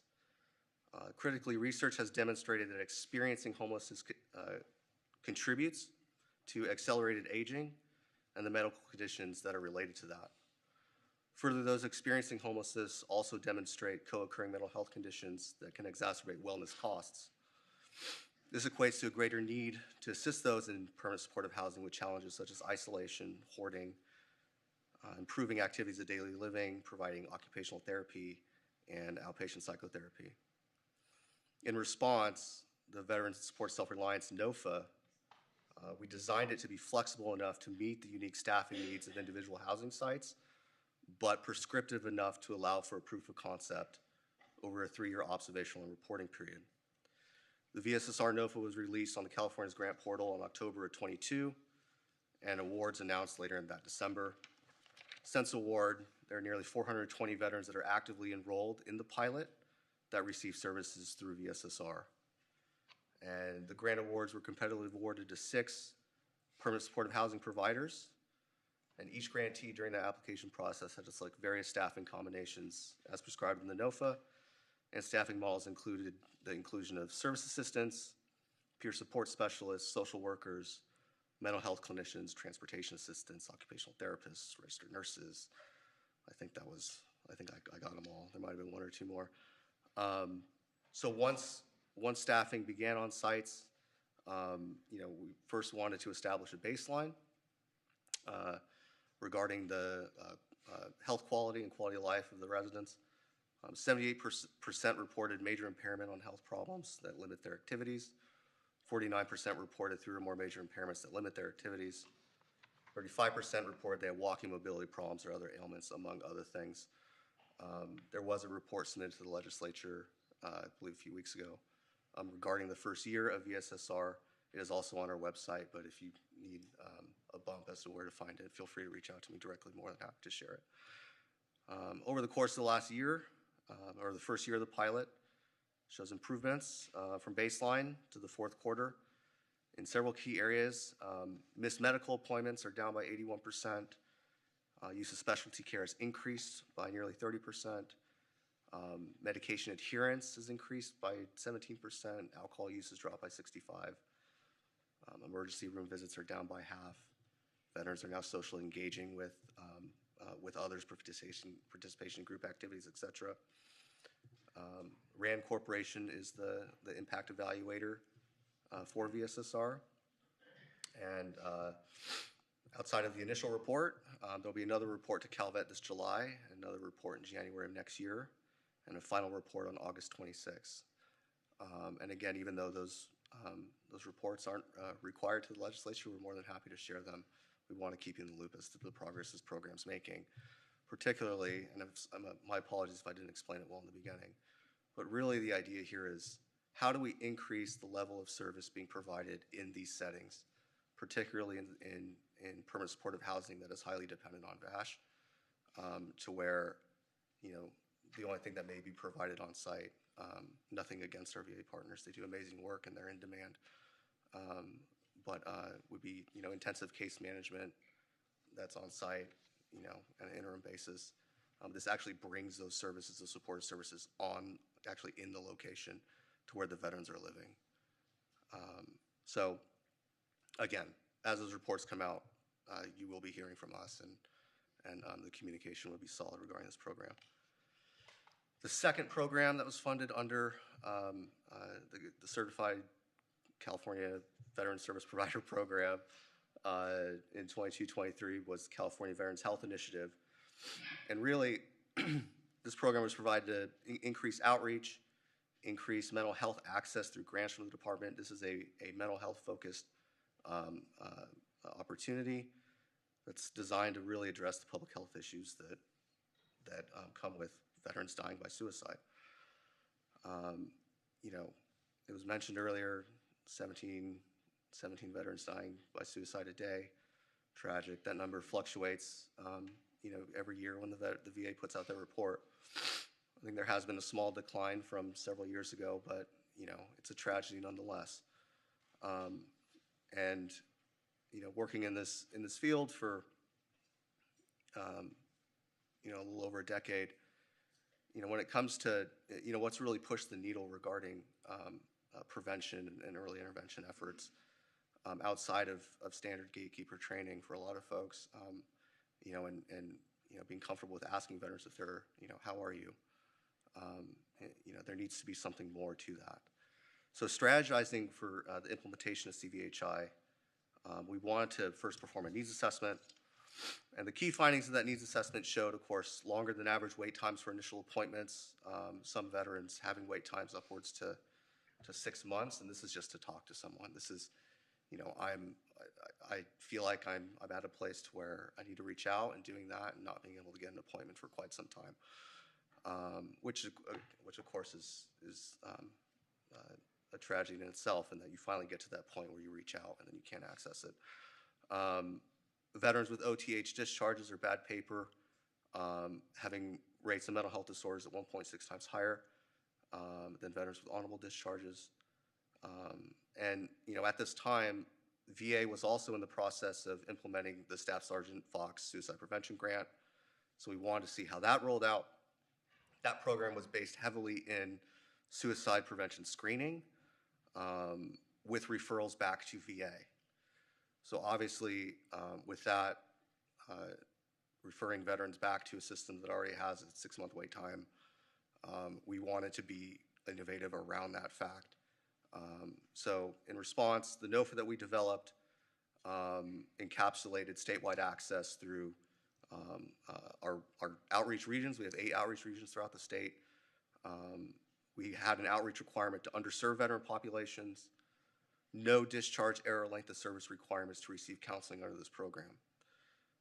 We required grantees to focus on community-based outpatient clinical counseling at no cost to the veteran or their identified family member, with no supplanting of funds allowed by the organization, because the concept was to increase access to mental health appointments. And also emphasize with each grantee the use of associate clinicians to build a workforce of counselors in California who have experience serving veterans and their families. The Round 1 NOFA was released in March 24. All agreements are currently in place, with the majority of them being put in place in late 2024. We've granted 11 organizations with awards up to $4 million. Coverage, service area covers all 58 counties in the state. And we calculate that this program equates to over 100,000 no-cost mental health appointments available to veterans and their families over the course of the next 3 years. So these 2 programs, VSSR and CVHI, constitute how the state of California is dedicated to developing innovative solutions to public health issues that are critical. Further, these programs illuminate the important role our community-based organizations play in filling gaps that federal VA may not be able to address, either through their own capacity or eligibility. Thank you. Thank you. And Ms. Fairweather, and I just want to note, we are a little bit behind, so if folks can be concise, I appreciate it. Thank you. I'm going to talk fast. My name is Amy Fairweather. I'm the Director of Policy at Swords to Plowshares. We house over 500 veterans in permanent supportive housing, project-based permanent supportive housing each and every day. We provide emergency housing. We provide mental health services, legal services, employment services, and drop-in services. I've been working in this area for 19 years, and we work on community education, program development, evaluation, and technical assistance from my team. First of all, California has recognized that, you know, veterans are citizens of the state, and as such, even though the VA and the feds arguably are really responsible because the military is a national institution, that doesn't take away the citizenship and the residency of our friends and neighbors who are veterans, and that California needs to contribute to their care, and has been, you know, a vanguard and a bellwether in that, as in so many other things. What's going on at the federal level right now is terrifying. We are at a crisis point. If these programs go away, I don't know what we are going to do. I don't know how we're going to continue to pay our staff and, you know, provide these services. We have clinicians on site, but also we are very close with a lot of clinicians at the VA. We hear from them. They're working under tremendous pressure. They are people who have dedicated their lives to providing counseling for veterans, and they are passionate and good at their work. And importantly, they are experts in veteran-specific, culturally appropriate care, and that will be lost if we lose to the basically the dismantling of the VA.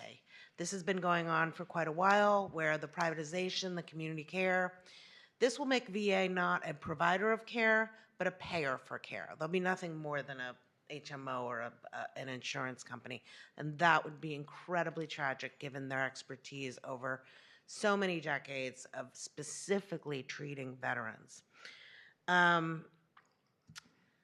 So turning back to California, you know, we and our partners in CAVZA throughout California have been, well, this is before my time, so I can say at the forefront and did wonderful work in bringing in funds from the federal, you know, administrative departments, in pushing the ball forward in terms of veteran care and veteran housing.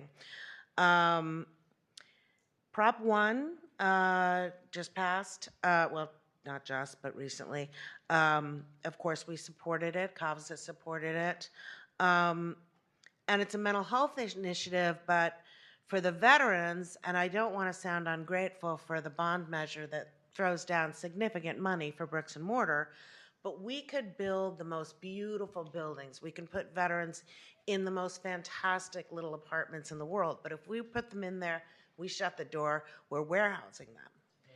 And these are veterans who have experienced chronic homelessness, PTSD. All of our residents are disabled. Oftentimes, they also have co-occurring substance issues or have had them over the course of their life and their chronic homelessness. So it really takes work to be able to keep those people there. It's permanent supportive housing. We've got to have the supportive in the supportive housing. And, you know, the VASH case managers are great, but they're sort of, you know, capacity, they're there for limited hours. So the VSSR has been absolutely spectacular. But we also need to think about when we're going to, you know, build this housing under HomeKey Plus, you know, how are we going to pay for these services within them? Also, I want to say that because of where these veterans are, they're aging, an aging population. They are much older than their chronological years because of their disability and their homelessness and their substance use. And we want to allow them to age in place, which in the long run is much cheaper than any kind of advanced nursing care, and also just give them the safety and security and dignity in what has been maybe the first home they've had in a long, long, long time, and, you know, will probably be their last home, and we want to make it a safe place. So when we go to the VSSR, and you talked about some of the successes that we're seeing in terms of people using regular health care, and so the emergency visits are going down. Those are extraordinarily expensive. So again, it's sort of the penny wise, pound foolish of if we make these little investments, what we can get back from them. We are seeing success. We're very proud of that. Also, full disclosure, SWORD's our policy team acts as the design consultant, technical assistance, and process evaluator for the program. So we've worked with all of these pilot sites, and in 18 months, unless we get replacement funds, all of this is going to unravel. And, you know, we had hoped, quite frankly, that we wouldn't see the federal government dismantle veteran care and that we could get some more support from the feds, but I don't, you know, that's going to be a long time in coming. It's certainly not going to happen in the next 4 years. And we really, you know, these programs need to be continued and extended with support from California. And similarly with the CVHI, again, so wonderful, forward-looking. Governor Newsom and the legislature sees the need, really understands what veterans need, what we can do to save lives. But money is money. And so these are a step-down funding mechanism. People stand up these programs, and first year is full funding, second year is 50%, then 25%. And, you know, in this landscape, how are these organizations going to find, you know, $1 million a year extra? I want to point out very quickly that 0.2% of private philanthropic dollars go to veteran support. So it's a super uphill battle for us. So, you know, I realize, you know, everybody's in trouble, but I'm telling you that our veterans are going to be in a lot of trouble. And we really, you know, we're so thankful for what California has done and, you know, really hope that we can have consistent, sustained funding. And just finally, very quickly, historically, the MHSA, veterans have gotten very little to no support. Excuse me. So we cannot think that those funds are going to help. We need to find sustainable, permanent funding streams to go to California veterans through the VA, or no, through CalVet. And I thank you for your time. Thank you so much, Mr. Storr. Good afternoon, Madam Chair, and I am sorry to hear of your loss. And thank you all, committee, for being here to be able to listen, take your time and energy, and pay attention. My name is Robert Storr. I'm the Executive Director of one of the sites of US Vets. US Vets has 14 altogether, 4 of them right here in California. I think we're opening a 5th. And my site in particular is the only site without a residential facility. So maybe this is a bright spot in suicide prevention. I know that's an oxymoron, but I hope with the California Veteran Health Initiative and what we've been able to do. So I'm entering my 10th year. Prior to US Vets, I was the Executive Director for the Suicide Prevention Center for Los Angeles and Orange County. And that was 14 years ago when I began to really hear of veteran suicide statistics that I wasn't aware of. So I made sort of a pledge to myself that if something opened up, I would move over, and at that time, the job opened up at US Vets. My particular site, because it doesn't have residential, is focused on prevention and early intervention. In other words, it's my job to go upstream while we are downstream with our other sites, being able to look for veterans on the streets, put them in transitional housing, move them into permanent housing. It's my job to go upstream and find the veterans that may be in danger, our men and women that are coming home right now or that are leaving the service after a period of time. So what we've done is, and we've done this for the last 9 years, we've gone out to 16 community colleges, 8 in Orange County and 8 in LA. Actually, we started with 1 clinician, and we're up to 6. And the reality was we went right into veteran resource centers, and we spent our energy looking right there and letting veterans know you didn't have to call the VA. In fact, if you just went between class, you could get the mental health support you needed. And very interesting things happened. We also developed an employment program.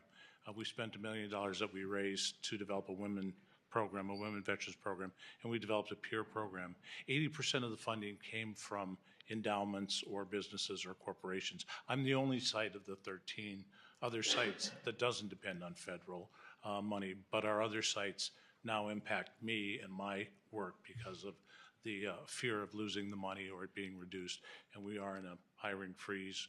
We are reducing salaries and potentially reducing staff and taking away some of our other benefits. So it is a very frightening time.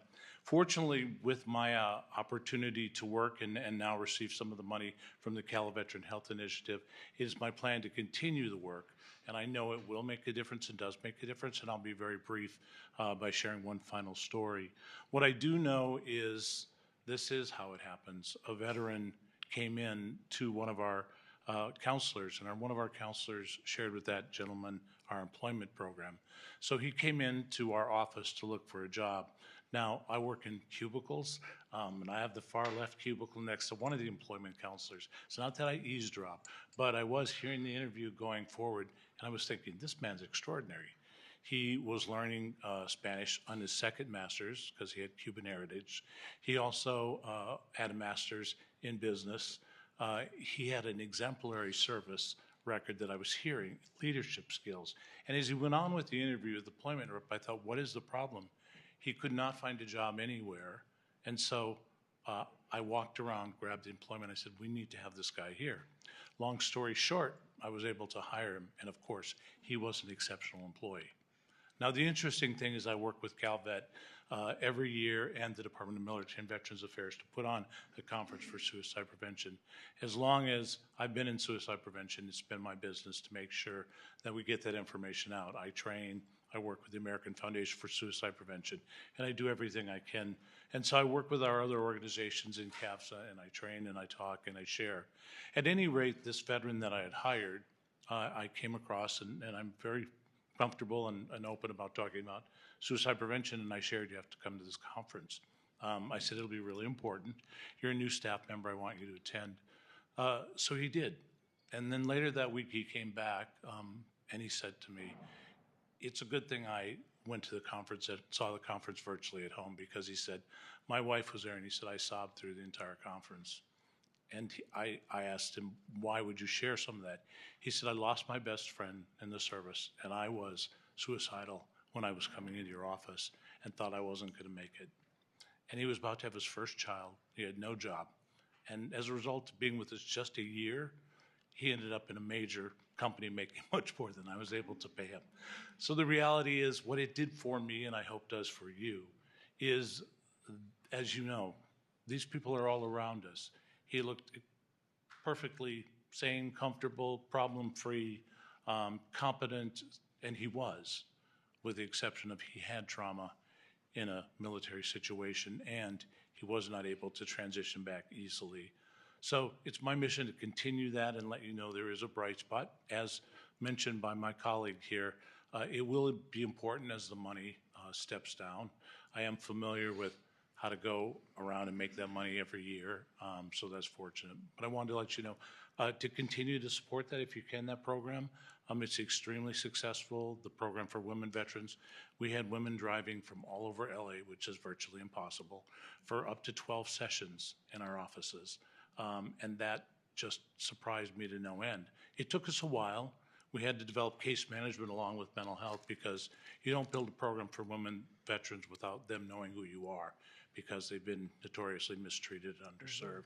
So after we built that reputation, that program flourished as well. So we will continue the work, but I wanted to tell you I appreciate the opportunity to get the support from CalVet. So thank you. Thank you so much. Committee members? Yes, sir. Mr. Herrera, just a quick question for you, or quick couple questions for you. You were talking about significant wait times for veterans to receive services. What is impacting the significant wait times for veterans to see providers? Well, you know, it's an access issue. I mean, it's, you know, in access and impaction, you know, I mean, there's, and a workforce element to that as well. You know, I mean, just for, anyone trying to access a clinical appointment through Kaiser or Sutter, it's still a significant amount of time. And, when you have a specialized population that are veterans, that are more prone to having traumatic experiences, there's going to be a greater demand for those services. So I would just say that, having more clinical counselors available to take appointments is key. And that's why in CVHI, we doubled down on the model using a supervising clinician with associate clinicians, because the last thing we wanted to do was fund organizations that could not hire couldn't find and hire folks that had the experience and were able to work for the amount that the grant was able to provide. So yeah, the associate clinician model definitely allows for that constant stream of clinicians to be available, while at the same time putting more clinicians out in the field that have the cultural competency and experience serving veterans. So we hope- access is the big piece that we're trying to hone in on. I Get would the say so, cultural, yes, sir. because trust me, when I went in trying to explain my job to someone who didn't understand it, it was very challenging. So I get that. Are non-veterans allowed to use the VA services? Through CVHI? Or when you say VA services, do you mean? You were talking about earlier that there are significant wait times for VA providers. So my question is, are non-veterans allowed to use VA services for VA providers? Non-veterans accessing federal VHA programs, those would be family members of veterans who are 100% service connected. Let me clarify. So I'm referring to veterans and dependents. Let me couch that as one, Sure. right? Other than veterans and their dependents, are non-veterans allowed to use VA services? No. Are there currently non-veterans using VA services? I mean, I'd say no, of course, but Not that you're I mean, aware of. that would, I mean, what's your definition of veteran? Well, that's what I was honing in on, was veterans and their dependents have access to, obviously, to the VA services and providers. So are, outside of those, anyone else allowed to use that? I would say no. Thank you. Yep. Well, just to clarify something there, there's a nuance with the Vet Center program. So this is kind of this, offshoot from VHA. It's, it's counseling based. It was established during Vietnam, and where counselors would work with veterans that would not interact with their local hospital. The record sharing between the Vet Center and VHA was very non-consequential. It was supposed to just be a safe space for veterans who needed counseling to get it, with very few questions asked as to why they were there. Within the Vet Center program, which exists today, their definition of a family member is the veteran identifies who their family is. So that could be their friend. If they say, this person is my family member, then and it's their neighbor. They have no blood relation to. That individual could go in for group counseling with that veteran as well. As a caregiver, really. Sure. You just clarified, as a caregiver, right? Is that what you just said? Well, if they have a relationship and they're a friend who's, the strongest relationship, they're probably a caregiver in some sense. I guess the nuance that, because I've personally seen it, the nuance that we have to look at from a fiscal perspective is absolutely veterans and their dependents, 100%. I have no problem with that. The challenge that we have is in a environment that we're in currently in California, when we're allocating dollars and we say this person is family, but they're not family, or they're not a dependent, as we would classify it under paperwork through the government, right? We could end up spending a lot of money for that if it's a VA or a veteran service for a non-veteran, correct? I would If we say, had the numbers. I mean, I've never seen a figure on that.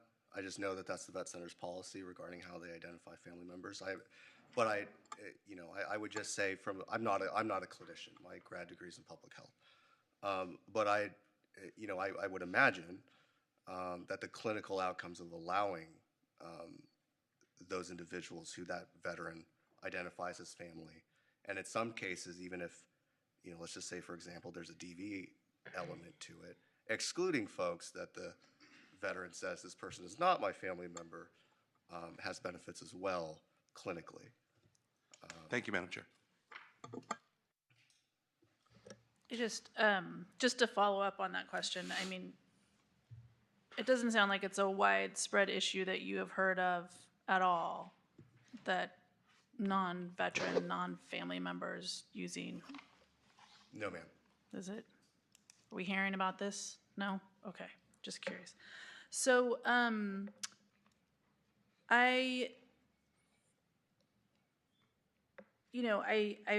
appreciate your testimonies today in the ways, especially, highlighting, I think, the important programs that California has lifted up to support veterans and make sure that we are, stepping up and filling a need that, very clearly is there, a need that, there's even more that we can do and more that we need to, really prioritize doing.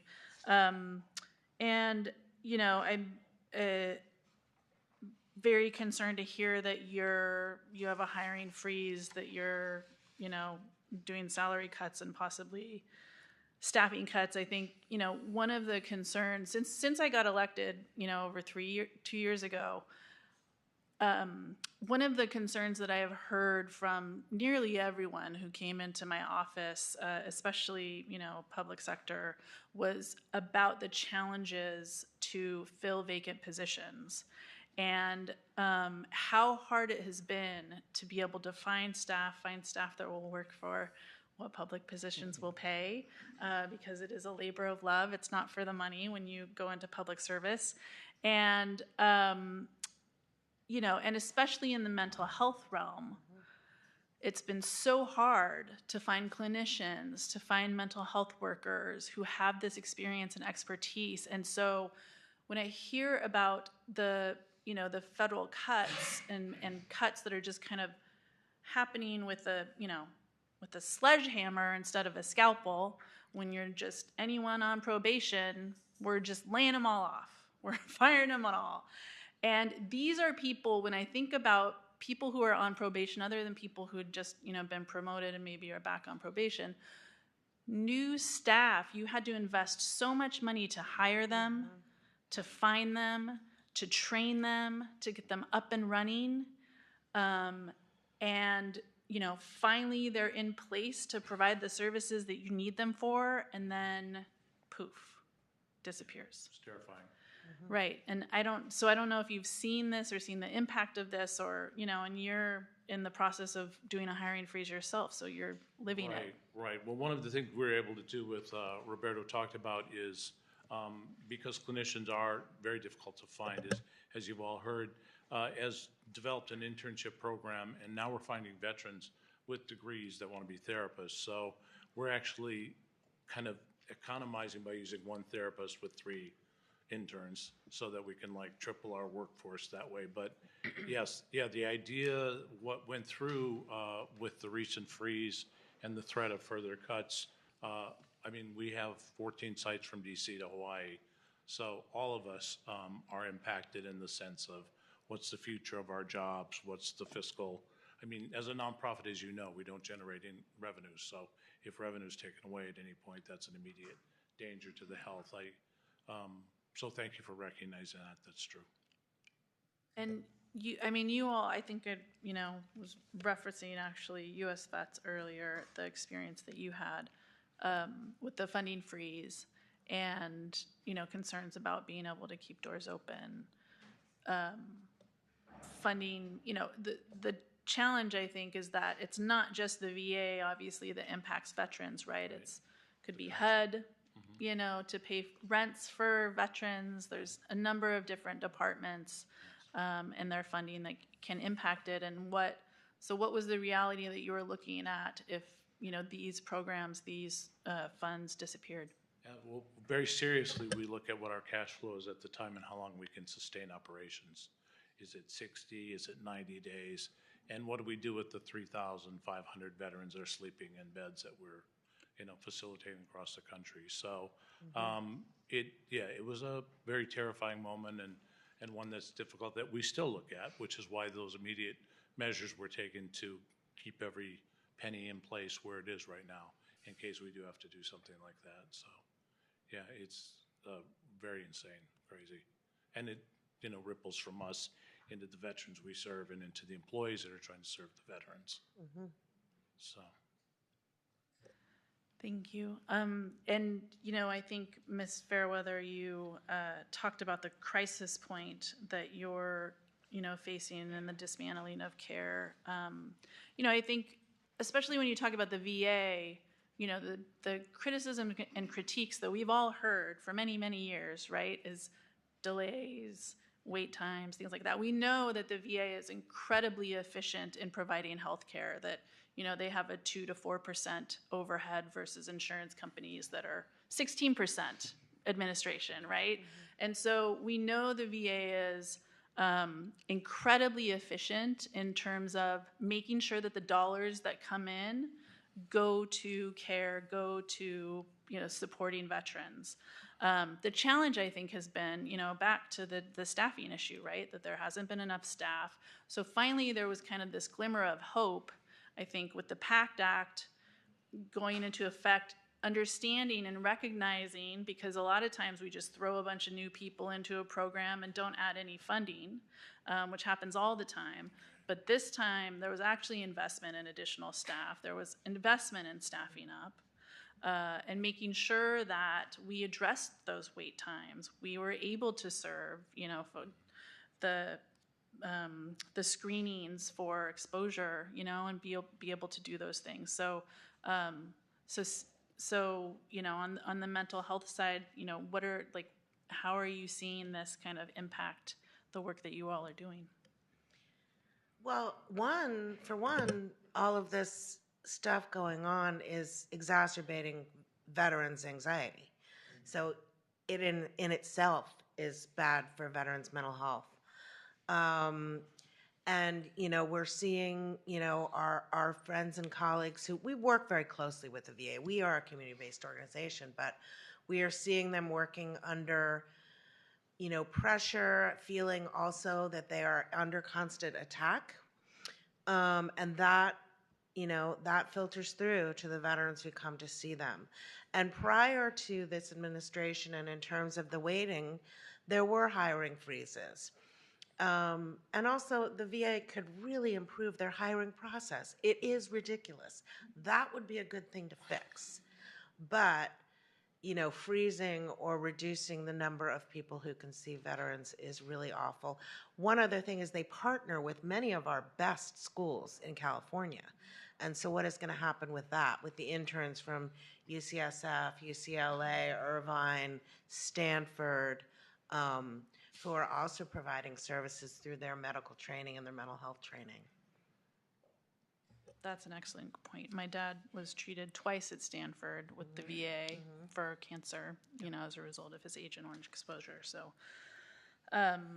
so I want to thank you all. Thank you for being here today.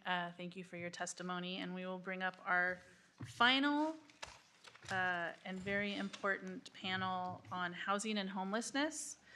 So Michael Blecker, Executive Director Emeritus of Swords to Plowshares, Stephen Hernandez, Regional Director of Nation's Finest, and Jennifer Seeger, Deputy Director of the Division of State Financial Assistance for the Department of Housing and Community Development. Thank you so much for being here. And Mr. Blecker, if you would like to start. Okay. Okay, well, thank you. So, you know, to talk about homeless, that's a long story. Not a happy one, but it's a long one. It goes way, way back, of course. But if we just look at it, you know, for a lot of us who were involved, and I've been involved with SWORD since '76.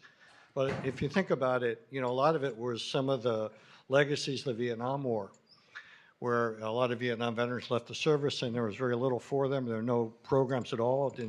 It took them a decade and a half after I got out back from Vietnam before they had the Vet Center program.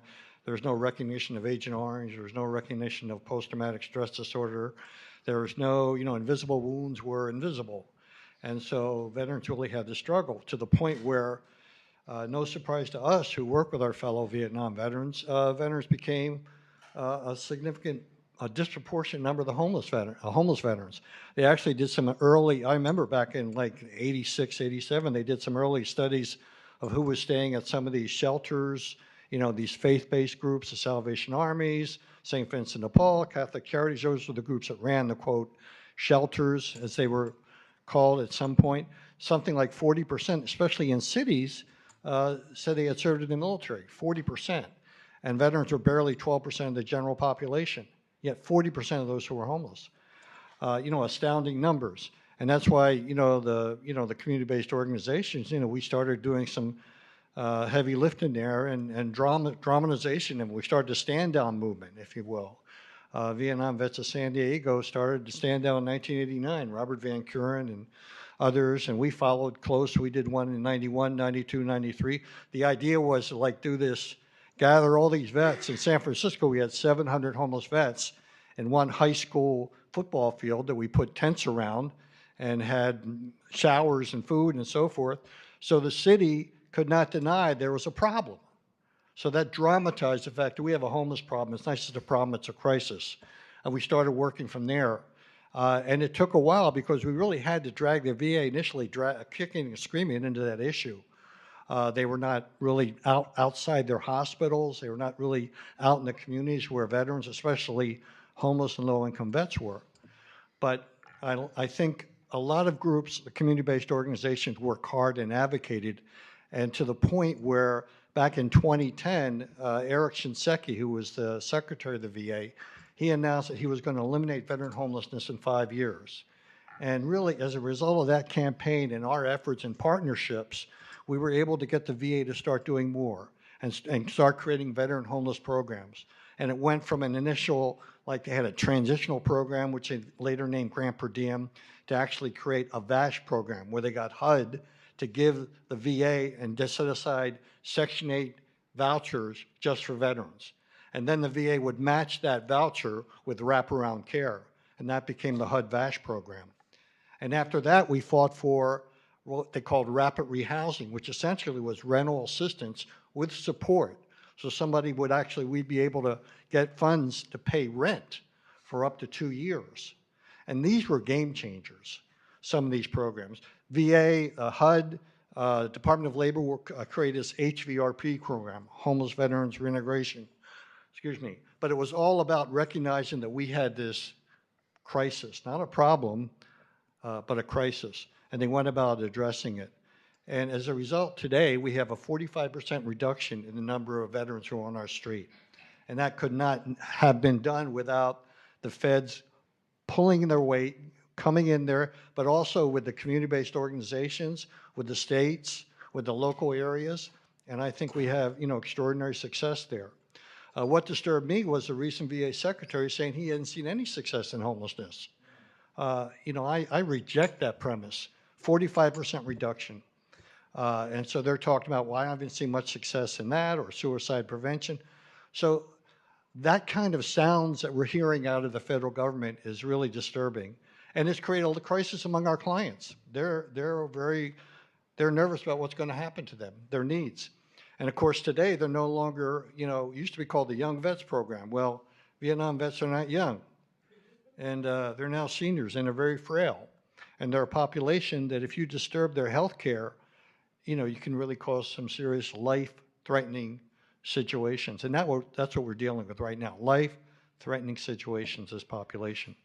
So that's just the one point I wanted to make about homelessness. And like I said, I will say the VA has stepped up in a big way. But as you said earlier, Chairwoman, that we actually made some good how do we keep it going?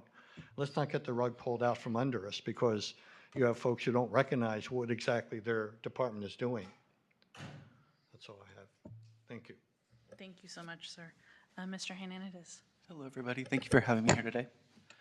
So at Nation's Finest, our mission is to support America's military veterans and their families with a comprehensive approach to housing, health, and employment that helps them achieve self-sufficiency and reach their full potential. Nation's Finest has served veterans in our community since 1972, and in California, we operate with approximately $25 million in federal funding. California Nation's Finest offers several grants to meet the needs of vulnerable veterans, to include supportive services for veteran families, SSVF, which uses a housing first model to address homelessness, grants and per diem, GPD, healthcare for homeless veterans, HCHV, offer transitional housing options. The Staff Sergeant Parker Gordon Fox Suicide Prevention Program allows us to offer mental health crisis interventions to veterans at risk of suicide. In California, we currently offer 3 permanent supportive housing locations, 2 of which participate with the VSSR program.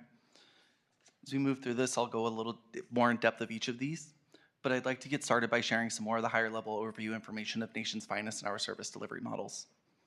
In 2023, Nation's Finest provided 120,000 meals to veterans in our transitional housing programs over the course of 41,238 bed nights.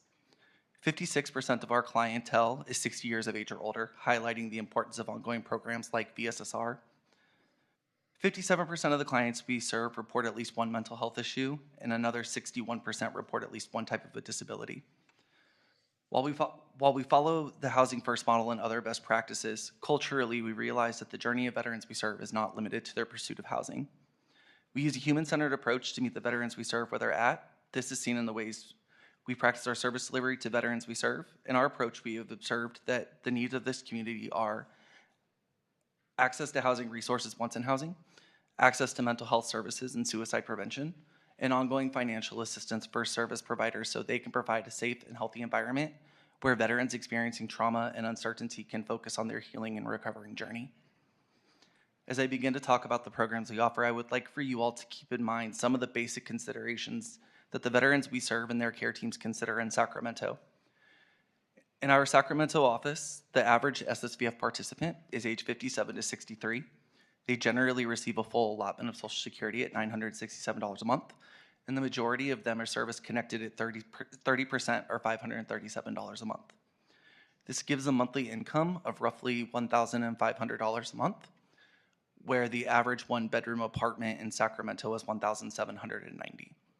So what this tells us is that the typical veteran accessing services through us and through our partners don't have the income to cover rent, let alone to meet the criteria of property management for income and earnings and other living expenses. Because of this, our staff work closely with veterans accessing these programs and our partners to find ways to meet their needs. Of the best practices we've encountered, room shares, family reunification, and community return with the appropriate social safety net in place have been the most successful in serving the veterans that we work with.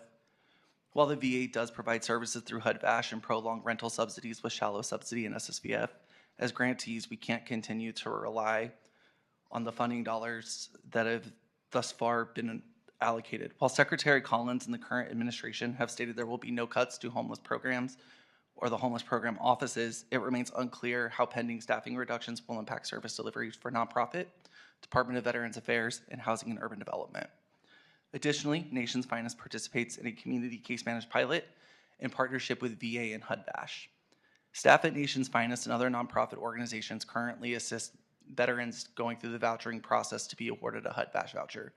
Without these funding cuts in place, nonprofit organizations and grantees are already taking over a portion of the work that HUD-VASH has traditionally fulfilled while still maintaining our own service requirements. In GPD and HCHV, we've provided over 5,000 clinical hours in California since 2023. We provide on-site clinical support to veterans accessing treatments for mental and behavioral health needs, and this is done by clinicians, facilitating clinical groups and one-on-one appointments, in addition to coordinating community partners and stakeholders to conduct in-services, and through dedicated case managers that are willing to work with service members to bring them from point A to point B. Often, some of the best outcomes we see are the result of peer engagement, like we see with VSSR, and while not grant cost allowable, we also find community outings and field trips bring much value to the experience of the veterans accessing our programs. Here too, we worry about a loss of program funding. Without funding to operate our shelters, we can't provide the services that our clients rely on as a matter of life and death. What funding loss means is the inability to provide meals, the inability to provide shelter so that veterans have a safe alternative to the streets. Over the last several years, I've developed an appreciation for and admiration of the VSSR program. California has taken wonderful steps towards ensuring the veteran aging population has a safe and secure environment in which to age. Much of the case management provided at permanent supported housing level comes from HUD-VASH. As we consider the vulnerabilities associated with funding cuts in addition to the loss of vouchers, I would urge everybody to consider what the loss of clinically trained personnel would look like from the VA. While VSSR does offer the provision of clinical services, the requirements and expectations are different than that of VA social workers and how HUD-VASH recipients maintain their vouchers.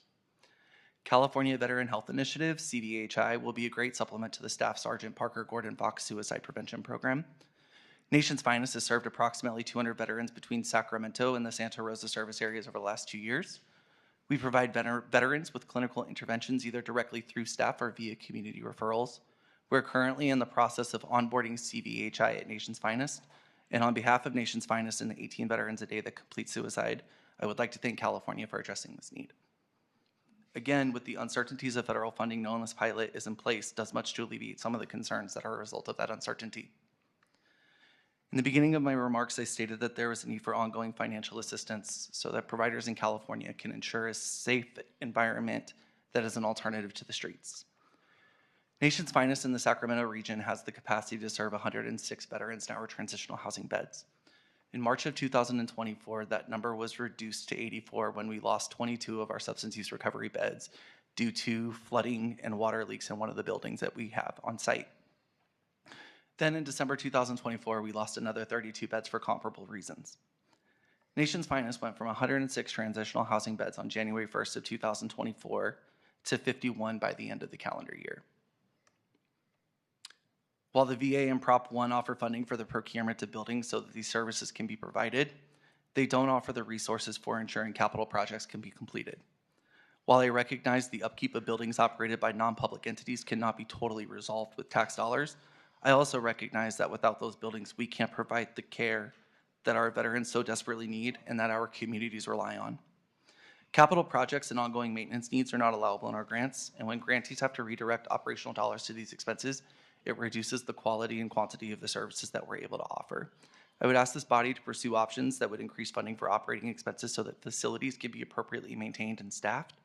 Again, with the uncertainty of this administration's distribution of unallocated funds, we need to consider how we will continue to ensure the safety and well-being of California's veteran population. Thank you all for your time. Thank you so much, Mr. Hernandez. Ms. Eager. Yes, good afternoon, Madam Chair and members of the committee. My name is Jennifer Seeger. I'm the Deputy Director of the Division of State Financial Assistance at the Housing and Community Development Department. Today, I want to discuss some of HCD's efforts to expand housing opportunities for veterans and address veteran homelessness, kind of focused on two programs. The first is the Veteran Housing and Homelessness Prevention Program, commonly called VIP or VHIP, or VHHP. We've got lots of names. And then secondly, the Home Key Plus program. But first, kicking off with VHIP. So this program was created by AB 639 in 2013, which restructured the Veteran Bond Act of 2008 to allocate $600 million for multifamily housing for veterans. The program required a minimum of 50% of the units to be funded through the program to be affordable for extremely low-income households, and that 60% of those units would be permanent supportive housing.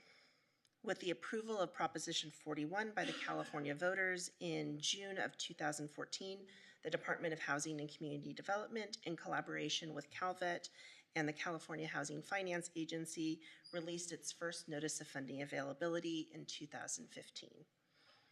To date, we've completed 8 funding rounds, and we've awarded funds to 98 projects, creating 6,683 new units to serve veterans. 66% of those units, or 2,248 units, are affordable to extremely low-income households. That exceeds the 50% requirement set forth in statute. 35% of the units are reserved for those experiencing chronic homelessness, and 19% of the units are reserved for homeless individuals with disabilities. The current round of the multifamily Supernova, which was released in February of this year, includes the final amount of funding available under the VIP program, totaling just $12 million. It is anticipated that these funds will be awarded in August of this year. I did want to highlight, before I move on to the Home Key Plus program, I wanted to highlight 2 critical changes applicable to the implementation of the VIP program that will help with its ongoing implementation and also the fiscal health of the projects overall. AB 1386 was enacted to resolve issues with matching unhoused veterans with vacant supportive housing units restricted to veterans. So this allows a sponsor to petition to temporarily redesignate units that were originally restricted for 30% AMI to veterans with incomes up to 60% AMI, to quickly fill up any vacant units that we have sitting that are restricted to the 30%. It requires sponsors to demonstrate really good faith efforts to house extremely low income veterans before we approve any type of redesignation. On the federal side, HUD also has taken action related to the exclusion of disability benefits. So now that all HCD-funded programs exclude military service-connected disability payments from income calculations for HUD VASH participants. Moving on to the Home Key Plus program. Home Key Plus was funded through Proposition 1, passed just recently in March of 2024, and authorized $6.38 billion in funding to develop and expand behavioral health treatment, residential care setting, and supportive housing. HCD, in collaboration with Calvet, is responsible for administering approximately $2 billion of that funding through the Home Key Plus program. The Home Key Plus program focuses primarily on the acquisition and rehabilitation of existing buildings for the conversion to permanent supportive housing. Approximately $1 billion, or 50% of the funds available under the Home Key Plus program, are dedicated to provide permanent supportive housing units for veterans. That includes homeless, chronically homeless, or veterans at risk of homelessness that are living with a behavioral health challenge. All applicants need to demonstrate coordination or efforts to work with their county behavioral health departments, and veteran serving projects will need to have the cultural competency and experience serving veterans or commit to completing a certification or training to gain those competencies. We just recently released the Home Key Plus NOFA in November of 2024. It's an over-the-counter application process which is now open and ongoing. Applications received to date total 9 applications, and I'm happy to report that 34% of the units proposed in those 9 applications are targeted specifically to veterans, and we anticipate awards later this summer. Happy to answer any questions or dig any deeper. Thank you so much. Committee members, anything? No? Thank you so much for being here. I want to kind of give you a little hope here, I think, of really what our priorities are, not just in this committee that we have, but housing committees and forth. And one of the big things, and sadly, with the fires happening, it finally brought attention of how we have to streamline housing, because we know that that's one of the biggest things that just, it can go on and on and on, lawsuits, CEQA, and so forth. So we're going to be making sure not only with the fire, but this is something that we'll be having bills coming forth to go across California. So I think that's one of the biggest things, because we know the longer this takes, the more expensive the housing becomes. and then you're almost backwards by the time you get that. Also, one of the things that we're working on, and I came up here in 2020, and again, veterans, military has been very dear to me. I live in Laguna Niguel, Orange County. We've had adopted units, and I have a good portion of veterans living in Oceanside, Oceanside, Vista, all around that area. We're the only state that still taxes our veterans' pension and retirement.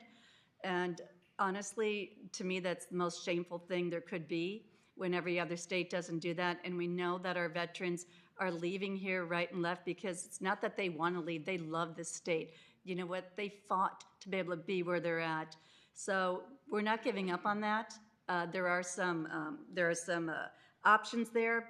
I'd like to see it completely go. And so do know that we're fighting for you on that. That is a priority. And again, with the housing, also, when you were here, gentlemen back there, when we were talking about housing, it isn't just putting somebody in a house. We have to have resources. And making sure that if we're going to be putting people into housing, that the resources are nearby. When you look at drug rehabilitation type navigation centers, it comes to them. You're in a community where you can just go from here to here to here. And that's very important to make sure that it's there, it's available to them. So we're hearing you, we're watching. Another thing too is reevaluating where the money is going. Isn't it going to the right places? When we look at the homelessness, that we did the audit, 4 years of homeless, $25 billion of our taxes, and there was no accountability for it. No one asked to see any results. We don't know where the money was going. And so now, I mean, I'm grateful that we're going to be doing that, but this is money that I do know goes here because I watch all of the nonprofits that we have here, and it does get used, and it gets used properly. And so that's something that it's really important now. It's like accountability. We want to see results where our tax dollars are going and make sure that they go to the right place and not going into someone's hands. So do know that we are fighting for you, and there's a lot of good things happening up here with the committees, and you are a priority. Thank you. Thank you. I appreciate the words of the co-chair, words of encouragement. There are, to that point, a lot of wonderful things that are moving this year that have moved recently. I was happy to carry the bill that excluded disability income and housing to make sure that it opened housing access up for even more veterans, and carry that bill last year. And so, we've been really, I think, working on expanding and improving the supports that we're providing to veterans. And as you mentioned, Mr. Blecker, about 45% reduction in homelessness is something to be incredibly proud of.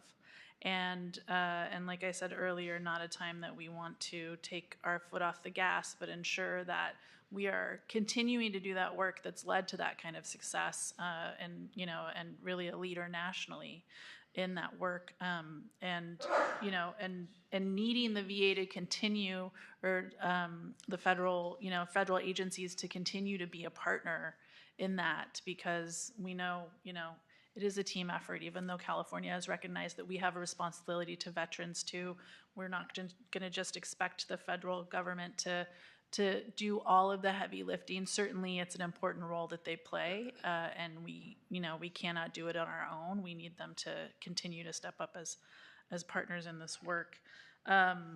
So it was especially not lost on me when you mentioned that removing care is life-threatening. I know, at the end of my dad's life, he really needed all of those appointments he was going to. It was critical to, making sure that his lungs didn't fill up with water or fluid. Sure. And so to miss those appointments is absolutely 100% life-threatening. That's why I think that VSSR program is important, because it recognizes that you can't just do wellness checks. You have folks who are seniors who really are struggling to break out of their isolation. They have no sense of community. If you're homeless, it basically means you don't have much family. You don't have any caregivers, in other words, really. And so it's really important to us to have folks who will like drive folks to their appointment, help them with groceries, pay attention, connect them with their community. And that's like life-saving, really. Yeah, absolutely. And as we heard, from the earlier panel, which was not on housing and homelessness, but, from U.S. vets serving and providing housing to thousands of veterans that could disappear if these cuts go forward. So want to thank you so much. I know we're a little bit over time, so we do really want to get to public comment as well, but thank you so much for your updates and information and the work that you are all doing. And absolutely, as my vice chair mentioned, we want to be here as a resource and a partner to support the work that you're doing and to make sure that we are continuing to move forward and not backwards in the state here in California. So thank you. Thank you. So we now, sorry, go ahead. I was just saying thank you. Oh, yeah. Thank you. I want to open it up now for public comment. Folks, there's a microphone in the corner of the room. Please come on up. And if you can state your name and organization, and if you can keep it to 2 minutes, we appreciate it. Thank you. Great, thank you. Good afternoon, Madam Chair. I'm Mari Lopez, Legislative Advocate for the California Nurses Association. Thank you, Chair Schiavo and the committee for holding this important meeting today. CNA proudly represents thousands of VA medical center nurses throughout the country. The recent proposed cuts to VA staff will impede the VA from providing the health care benefits that our veterans need and deserve. After the Trump administration's initial executive orders, the hospital facilities lost housekeepers, dietary staff, supply chain staff, technicians, and transportation staff, all of which play a critical role in providing quality care to our veterans. Nurses are stepping in for pharmacists, transportation staff, and other VA workers that have been cut, but that means nurses are taken away from patients, and this puts patients in jeopardy. At the San Diego VA, nurses are being pulled from different departments to float on new hospital units to fill the gaps without proper training and education. But it's not right for staff to do this. Nurses are feeling fear and anxiety coming into work, and they don't know who's next on the chopping block. But what we do know is that cuts will impact veteran patients. They will experience longer wait times, and they will likely see reduced access to the specialized veteran care that VA's facilities provide. Less staff and more patients means there will be an increase in patient mortality, and this means more veterans will die because of these cuts to the VA. Nurses will not stand by and watch veterans' health care be dismantled. We owe it to our veterans to care for them when they come out of service, and we must stand together with veterans, VA nurses, and other staff to oppose the proposed cuts to the VA workforce. Thank you. Thank you very much. Next speaker.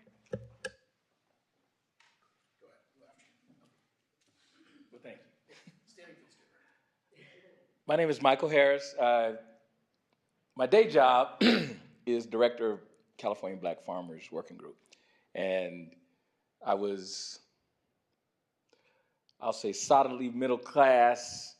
My father was an intern with Lieutenant Governor Reineke, so this was like my playground, the state capitol, for like 50 years. And then one day I got hit by a car, almost died, and I got, I was halfway healed. I got hit again, so I just recently got on a bike. But Stephen will tell you I was probably one of the difficult cases at Nation's Finest. I tell the story, they saved my life because my great-grandfather's a veteran, my grandfather's a veteran. I got two daddies, both of them were veterans, and I got the long straw. I said, I'll go. My two brothers aren't veterans. But I never thought I would need the services, but I found myself kind of like that picture. I was looking at that picture. I said, that was me one day, because I was literally in a pup tent on the side of the road, homeless, and it wasn't nice. But Nation's Finest helped me out. I got back on the street. I'm HUD VASH. I'm thinking that I'm 2 years from graduating from that program as well. Never been, maybe when I was a child on welfare, I didn't know it. But, it's like, our organization is the working group. We don't not work. That's what we do. That's what you do when you become a man. You grow up and you work. When I was a kid, I threw the paper. So working is not a problem, but when your brain is not working right and your body is leg, you got to move. You got to get up and move. So we don't need to be cutting programs, but with money being cut, programs are going to have to be cut. That's just the reality. But the people that served our nation, you're going to cut them when they need you? And they saved it. So, part of what we do things, it's Capitol all the time. And, California is not, we don't celebrate the Title V holiday of Juneteenth here. It's a quasi-optional holiday like the Civil War and slavery was optional. But right now we got a bigger issue about veterans today that served dying. We'll get to the history, 160 years. We can wait 2 more years. But we need to take care of veterans today, tonight. We don't need to be cutting services for nobody. Thank you, sir. Next. Hello, my name is Nick Bussey, and thank you, members of the committee, for doing this. It's very imperative that we have our legislators and leaders that are going to collectively engage our veteran community, but also represent us. I've actually come here for some good news. I too served in the military 13 years. My last 7 years after field artillery, I put people in boots, but what I do know very well is putting boots in suits. So following my military career, I transitioned into being the head of military engagement and talent programs for my company today. But I also found myself still serving in a different aspect, different capacity. Sit on the board of the Veterans, or the Placer County Veterans Monument. I'm CEO of a veterans nonprofit here locally. But I come here today as a steering committee member for Bosch. We hear a lot of things about connecting resources, trying to get veterans to those resources and employment and boosting the workforce. And the question I think of all the time is, how do we capture and consolidate all these resources for somebody to be right at their fingertips? So in December of 2024, December 13th, Bosch became a recipient of the CHIPS and Science Act, also known as just the CHIPS Act. And luckily, one of the things that they had to do in part of that CHIPS Act is create a Veterans Workforce Collaborative. For those who don't know, right now we have 4 steering committee members and about 24 subcommittee members in 4 different priority committees working on that initiative right now to capture and consolidate these resources. This is great because it's going to increase our economy. This is going to create jobs for our service members and their families, and eventually make its way into connecting them to education, nonprofit, 501Cs, and so we could try and close that gap. And it's also very important because you said it best, Madam Chair, that veterans need to come together collectively in trying to solve these problems, and that's exactly what we are doing. So I actually come here to not only inform you that this is happening right now, but I want to cordially invite you guys to our next meeting for Bosch and all of the steering committee and subcommittee members.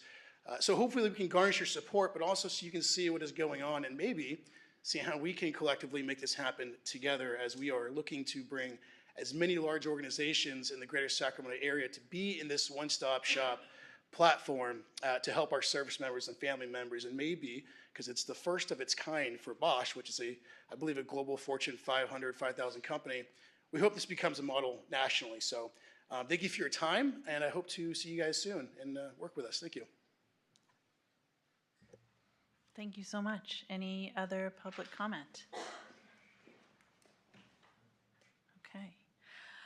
Well, I really want to thank the panelists who are here today. It's really clear from the testimony that we heard that careless cuts by the federal government are already creating chaos and uncertainty for veterans and their families across the country and in California. And what's worse is that plans for additional cuts will cause veteran support programs to close, delays in benefits, and ultimately make it harder for veterans in America.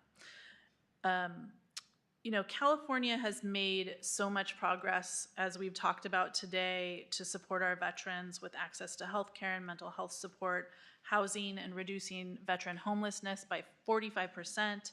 We really cannot allow these reckless actions to be done by our federal government to stand. And we have to make sure that, what we've already seen from the federal administration back to the budget that could force billions in cuts to Medicaid, Social Security, Medicare, on top of the 2,400 VA employees who've already been fired, and the planned reduction to 83,000 VA employees to be cut. These are cuts that are devastating to veterans who often rely on these programs truly to survive. So, we heard testimony today that talked about, you know, rents that could not be paid if these federal funding is cut. We heard about, you know, agencies that literally question their whole existence and being able to continue to serve the veterans who need them in the community. We, you know, heard how important it is for us to make sure that our voices are heard, that we push back on these cuts. It's, you know, part of why we wanted to have this conversation today, to make sure that it's clear the impact that could be made, and really how the people will be impacted, right? Veterans, everyday veterans who are trying to survive, trying to be healthy. You know, one of the folks on the audience today stated at a previous press conference we were at together about how, you know, 90% of veterans are actually doing great. And part of that is because, a large part of that is because we have these programs, because we have been successful in so many areas to support veterans in getting jobs and getting healthy and accessing mental health and housing, in supporting their families, and in addition to the veterans themselves, and providing, you know, in California, we waive tuition for veterans and family members. That's one of the reasons I was able to get a college education, is because of that. And so, you know, we really have made sure to make these investments over the years, and we cannot see this disappear, this progress disappear. So to, you know, all of those who are here in the room or watching or listening, who have bravely protected and served our country, and to those who love them,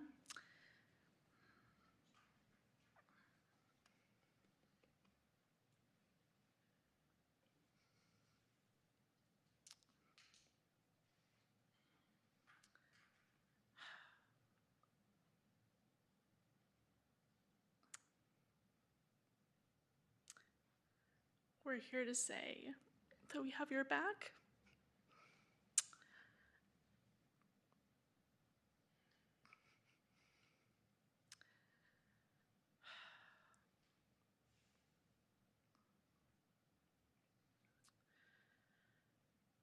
In the next few months, we will be hearing bills in this committee to provide tax relief, to make housing more affordable, to expand education and job opportunities even more, and extend services. And in contrast to how veterans are being disrespected and disregarded by Washington, D.C., California is here to say that we are open for business, that we are working to protect veterans, and instead of going backwards, California is building upon our progress. You have my commitment that I will fight to fulfill the promises that we have made to those who have served our country. And with that, this concludes the hearing of the Assembly Military and Veteran Affairs. Thank you so much, everyone.